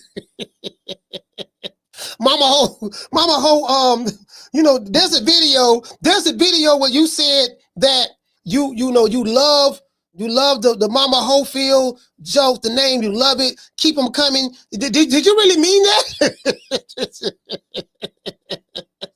No, did he? Did you really mean that? Did you really mean that in that video when you said keep the Mama Hofiled jokes coming? Did you really mean that? Because I think Coach Malachi, he's taking it literally. Like for some reason, you know, he won't give you that name. Did you really mean that? Because well, I'm just, next question. Don't ask me that. No. We're here to ask real boxing questions. Ask me a boxing question. Stop asking me those silly questions. I don't play like that. Well, you the one brought it up in the other video. So since you brought it up, we're trying to figure out, did you really mean that? You know what I mean? Again, a next question. Stop asking me silly questions. I'm going to end this interview. Well, you know what? I really didn't want to interview you. I'm trying to interview your son. So if you want to interview, fine. If you want to end the interview, fine. But we're really here to interview the son. Well, you don't need to interview my son. You don't need to interview my son because if you can't talk to me, why are you popping your neck like that? You know how she be popping her neck. She be doing this right here, like. She be doing it. I'm like, okay, then she popping on deck again. I say, God damn, boy. I'm like playing with her hair. I heard, I haven't seen the video yet. I heard the last video when she was on Mill City. They say she was playing with her hair. True. They say she was playing with her hair again, playing with her weave. I said, oh goddamn, there she go playing. They say she was twirling her hair. And again, I don't care what anyone says about, like we didn't get this far listening to negativity. We didn't get this way. When I stayed in the home, when me and my son was homeless, you get what I'm saying? I had to do what I had to do as a mother. Sometimes I had to get out there on the track and make some money, for my son. I had to do what I had to do, you know what I mean? But I kept my bussy clean. So, we had to do, and that's just the way it works. True. Let's give everybody a round of applause. Man, this nigga here, man. Yeah, Mama Ho, man. Yeah, I ain't gonna say a lie to you, dog. I'm listening. Again, I'm not gonna bet no money on this. Let me tell you why I ain't gonna bet no money on this. I don't trust the judges. I don't trust Oscar. And Ron Boyfriend said something, Farmer, he ain't gonna knock. He's not gonna knock out Kid off. So we know that. So they probably told him, listen, son. Yes, Mom. Son, listen to me. I spoke to Oscar and Bernard. Bernard who? Bernard Hopkins, Bernard. I spoke to Oscar and Bernard, and they told me all you have to do is make it to 12 rounds, okay? And this guy, he's old, he's washed up. And you remember, you got the 5 styles. You're Henry Armstrong. You're Cassius Clay. You're Muhammad Ali. You're Ezra Charles. You're Nicolino Loche. You're all of those guys wrapped into one with a little bit of Floyd Mayweather. Why do you think I named you Floyd? My name is Floyd, Florida, you know what I mean? Florida, you know what I mean? Mama Ho, you know what I mean? But, why do you think I named you that? Because you did these different styles. Do you remember when you were 3 months old, I used to show you fight film? Yeah, I think I remember that. Dad, I mean, Mom. I'm confused. Should I call you Dad or my mom? Oh, just call me both. True. Just call me both. You can call me both. Call me Shim. You know what I mean? Shim mad. Shim mad right now. Just call me both, and and we can, I'm just saying. But remember, 3 months. I mean, your frontal cortex wasn't developed at that time, but I instilled that in you. You got to believe in me. Believe in my teaching that I taught you. Yeah, Mom, but I'm just trying to, Mom, I don't, I want to, Mom, is there any way I can get my own place? No, you don't need your own place. You're living with me. Yeah, Mom, but really, you kind of living with me because I'm the one making all of the money, and but I don't ever see the money. The check goes straight to you, direct deposit to your account. Don't worry about the money. I told you I got your money invested in a Roth account and some junk bonds. Do you trust me? I did not get you this far. Aren't you a millionaire? No, I'm not a millionaire. I ain't made a million yet. But don't worry about that. But we're working on it. But aren't you taking care of? Don't I feed you? Yeah, but the food comes from the money that I make from fighting. But yeah, but it was my brains. Like, remember, I have to be your third eye in the ring because your frontal cortex hasn't been developed yet. I have to do the thinking for you. So remember that. Okay, but what does my frontal cortex have to do with my money coming to my account? Don't worry about that. Mom, can I have a cell phone? No, you can't have a cell phone. Mom, can I talk to my fans on social media? No, you can't talk to your fans on social media. What do I need to do? You just need to focus on training. I have everything under control. True. Can't make this up. Like the kid. Listen, this is a recipe. This is a recipe for disaster. Well, I guess I gotta be like everybody else and saying Al Heyman. I can quit my job now, baby. 6 figures, baby. You feel me? I'm about to But a name. Do you have a name? Oh, nah, I ain't got no name, Name them names, man. They know who they is. Name them names, please. The names need to be named. They know who they is. The Mexican monster. No, motherfucker. Hey, your mama Bulldog. Mama Ho Bulldog.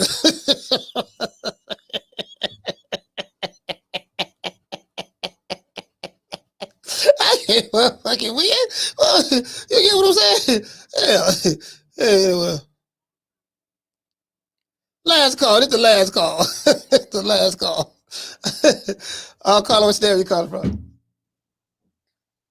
Coach, what's good, man? I'm feeling by Ali. Ali, talk to me, brother. How you feel, man? Man, I'm feeling good. So, hey, salute to the chat, man. I got something on my mind, Coach, and I need you to help me with it, man. What's that? So, and follow me on this. So let's take for instance Bill Haney. All right, Bill Haney, boxing dad, pretty much, nigga done went out here and pimp, nigga done been in the street, nigga done been to prison. And, and shout out to, no disrespect, I didn't been in jail. So this is no different, so felons and shit, but he's now leading a career. Go ahead. My bad. No, that was my fault. Go ahead. Oh, okay, yeah. Now he's not leading the career of Tevin Haney, all right, world-class boxer. Same situation with Mama Hofiled. All right, this nigga has been on the street, whatever life he lives. My question is, and my issue is, what have they where have they accumulated boxing knowledge to be a trainer? Who have they been under? Where have they learned the boxing craft from to be able to say they are leading the careers of these young men?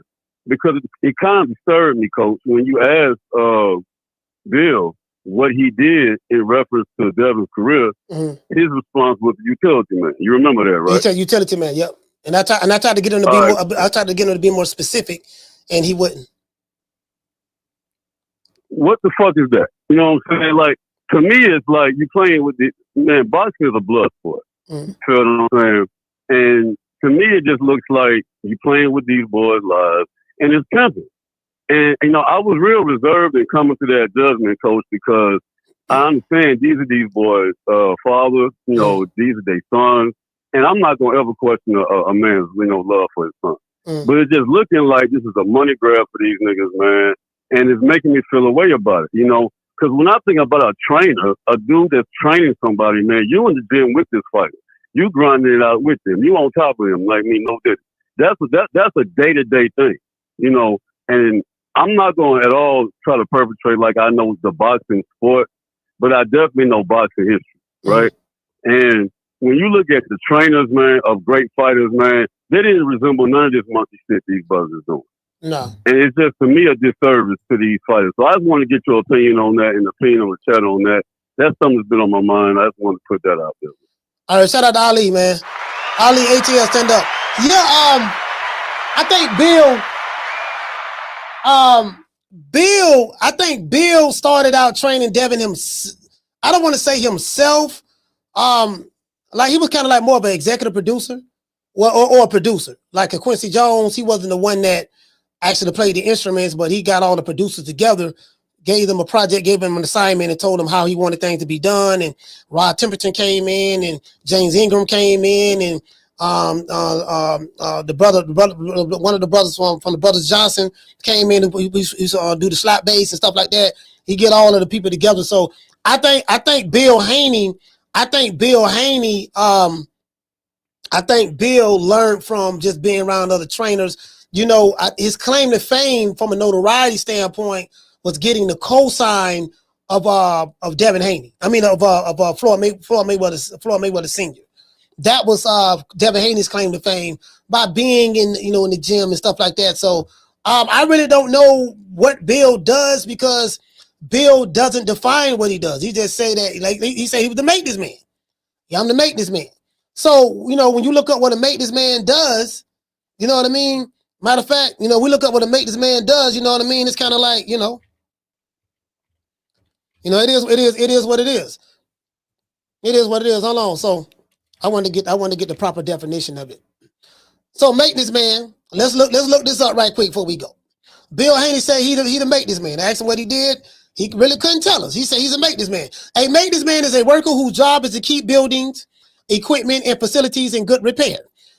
They perform a variety of tasks to ensure that everything is functioning properly, including routine checks, repairs, and sometimes even installations of equipment. So if I were to relate what Bill Haney said he was to boxing, according to what the definition of what a maintenance man is, he's a worker, so his job is to keep everything in order. It says here that a maintenance man is a worker whose job is to keep buildings, equipment, and facilities in good repair. So in this case, the buildings, the facilities, the equipment, that would be Devin Haney.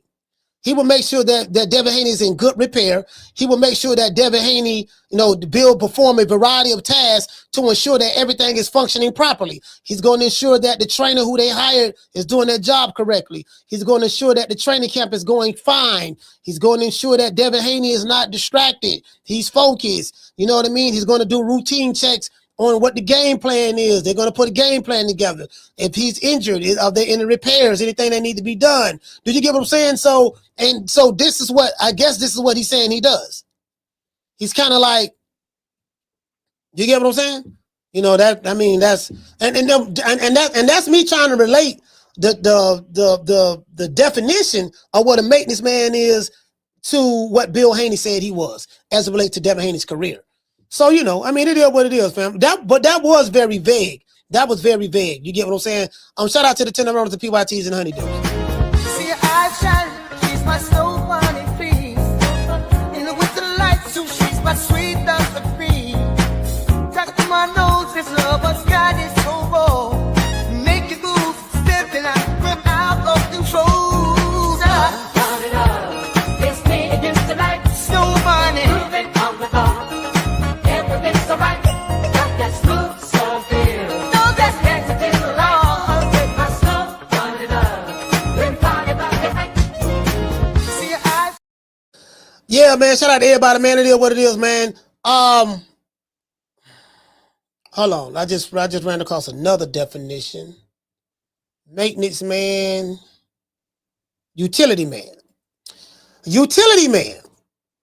I think Bill said he was this. Did he say maintenance man or utility man? I think he said utility. Yeah, you know what? Maintenance man. All right, I think he might have said utility man. A utility man is a worker who can be assigned to various tasks and positions as needed, essentially a jack of all trades.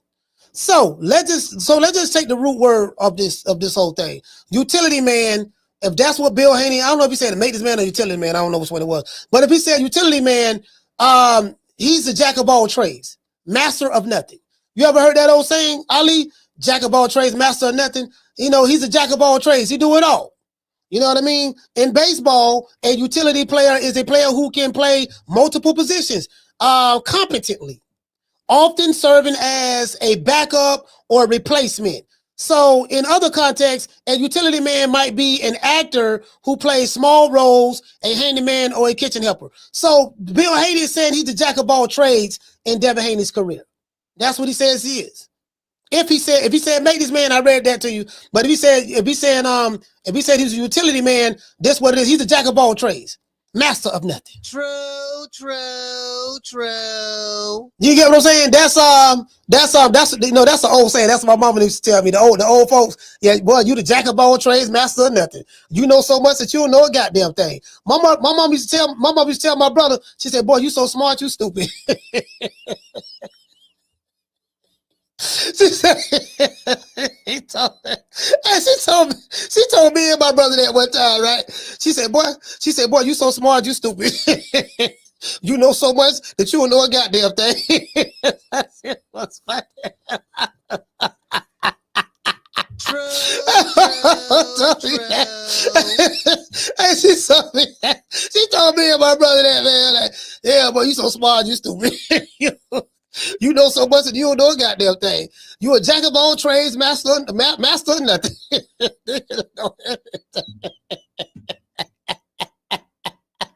And you know, I think it kind of showed. I think it kind of showed too. All jokes aside, with Bill fought, when Devin Haney was fighting Lomachenko, and Dale went back to the corner, he said, Dad, he know what I'm doing. He figured me out, Dad. He know what I'm doing. Dad, he figured me out. Bill, what to do next? Bill ain't know what to say. Like, yo, no, you're doing good, son. You're doing good. You're doing good. You know, just keep doing the same thing. Just keep doing the same thing. Dad, I need some instructions. Dad, no, don't worry. I'm giving you the instructions. Dad, I'm giving you the instructions. Look, just keep doing the same thing. You're doing good. Give me the sponge. Let me put the water on his forehead. You're doing good, Dad. But he figured me out, Dad. Like I see the Matrix in there, Dad. It look like there's 3 of them in there. Yeah, don't worry about it, son. Don't worry about it. You're doing good. You're doing good, Dad. I need some instructions. True. Hey, that dog. Hey, man. Hey, Bill. What Bill say? Bill called with the maintenance man, utility man. Hey, shout out to Bill. But Mama Hofiled. Again, to answer Ali's question, Bill learned. I don't know exactly how many trainers he learned under, but he learned a lot from. I want to say Floyd Sr. Learned a lot from Floyd Sr. That's the one who he talks about a lot, and he works with a lot of different other trainers. And we know Bill Haney is the one that come up with the game plans for these fights because he said it. He the one come up with the game plans. So he's learning a lot. But Mama Hofiled, now that's a good question. Mama Hofiled, I don't know. Mama Hofiled, her son is working with different trainers than Robert Garcia, Boston Academy, stuff like that. Ronnie Shields is not even there. He's there when it's time for them to fight. But Ronnie Shields, he's just there for decoration purposes. Ronnie Shields very well is more than qualified to be the lead trainer, but Ronnie Shields is not even the lead trainer. Did you notice? You notice when anytime Kid Austin fights, you know his mom is the one that's doing all the talking. Ronnie Shields don't really say nothing. Don't say nothing at all. You get what I'm saying? So mom is the one. Now we're going to see what's up. We're going to see if everything is good, if we can make it do what it do. I'm going to give everybody a shout out after these messages.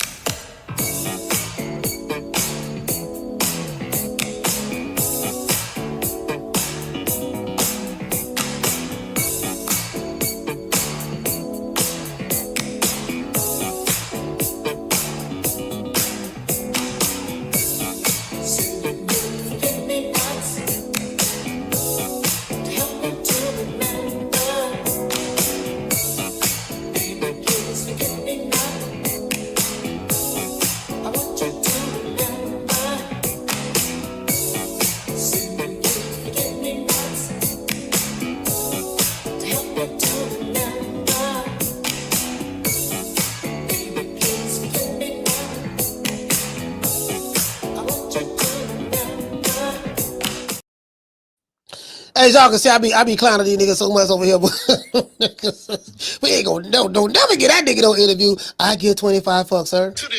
I really don't give a damn. I don't give a fuck about interviewing you niggas. You niggas ain't nobody. Not in the grand scheme of things. You just another nigga. Niggas another nigga with pair of gloves. When you leave the sport, it's gonna be somebody else take your place. That's what it's gonna be. Shout out to the natural. Tagger the GG. No Cap Entertainment. SP got beats. Shout out to JC. Bishop Bullwinkle. The Natural. Schoolo X-Man. Shout out to No Cap Entertainment. And Film by Ali. Shout out to SP got beats. Who else we got in the building? Tagger the GG. Shout out to Sheila from Houston. Shout out to the lovely Miss Connie. Miss Black Panther. Mr. Ruben Allen. I Know Boxing. IBS. Legacy Mindset. Shout out to Master Goku. MPR's in the building. Mr. AGR. He said, Coach, go in the hill. I'm already here, sir. Shout out to Terry Lee. The lovely Summit in November. Shout out to Kendall Price. See, let me tell you something, bro. In this city right here, you come to Tampa, bro. You listen, your roast game better be on point. Because you listen, you gonna get, we call it chewing. You better know how to chew. You better know how to crack. You better know how to snap. Like this what we do. You get what I'm saying? We chewing. That nigga don't got chewed, dog. He got chewed. That's an old. If you from Tampa, you know that's an old saying. You know you don't got chewed. You get what I'm saying? You probably gotta say no Diddy now, but back then you got chewed, snap, rip, we ripping. You get what I'm saying? You know, back in the day they called it playing the dozen. I'm telling you, bro, but we will piss you off. True. And the women are worse. The women are worse. Like, listen, there's some women 10 times worse than me. Y'all think I'm bad. I ain't nothing. I got some homeboys, bro. They run circles around me. Shout out to Tagger the GG. True. G5 from the Bronx. Let's see. Film by Ali. Shout out to who else we have? Shout out to La Jessica. Shout out to D Martinez. Dr. Paul Evans. Mr. Kenneth Johnson. One IK. RJ in the building. Shout out to Discernment. Salute, fam. No Cap Entertainment. Bishop Bullwinkle in the building. Shout out to the Natural. Yeah, see, let me tell you something. See, these dudes ain't got no sense of humor. They be taking shit too serious. Shout out to Tony Montana. The lovely Miss Black Panther. Lord have mercy. Shout out to JC. Yeah, see, let me tell you something, fam. They be, you know what I'm saying, fam? Like, bro, they gotta know how to get it cracking. They can't get it cracking. They too serious. They too uptight. Hey, hold on. Do you guys remember? Let me see, can I show y'all this? Do you guys remember when I got a video dropping? I'm gonna let y'all drop. Do you guys remember when Mama Hofiled spoke about when her son was sparring Shakur? She said, I have a story to tell you. You know, about tell him the time when Shakur punched you so hard in the body that you almost doo-dooed on yourself, and you had to fight the rest of the match. You had to fight the rest of the rounds with clenched butt cheeks. True. Y'all think I'm lying and making it up? Y'all think I'm lying and making it up? I'm gonna show you the video. I got it. I got that bitch saved right here. I'm looking. I got that bitch saved right here on one of my folders. I have a folder that says Mama Hofiled receipts, and it's a whole bunch of receipts out there. Some dumbass shit that they said. I got that. I just haven't even shot the video yet. Listen, one thing y'all know about me is crazy and stuff sound that I say. When I say it, it's true. I got the receipts. When you see it, you're gonna be like, I can't believe he said that. Like, he literally said that. I catch you guys on the next one. You know my motto. Don't beat me there, beat me there. Peace. I'll let y'all. Man, I'm out of here, bro. Let's go. Man, I'm out of here, bro. Let's go.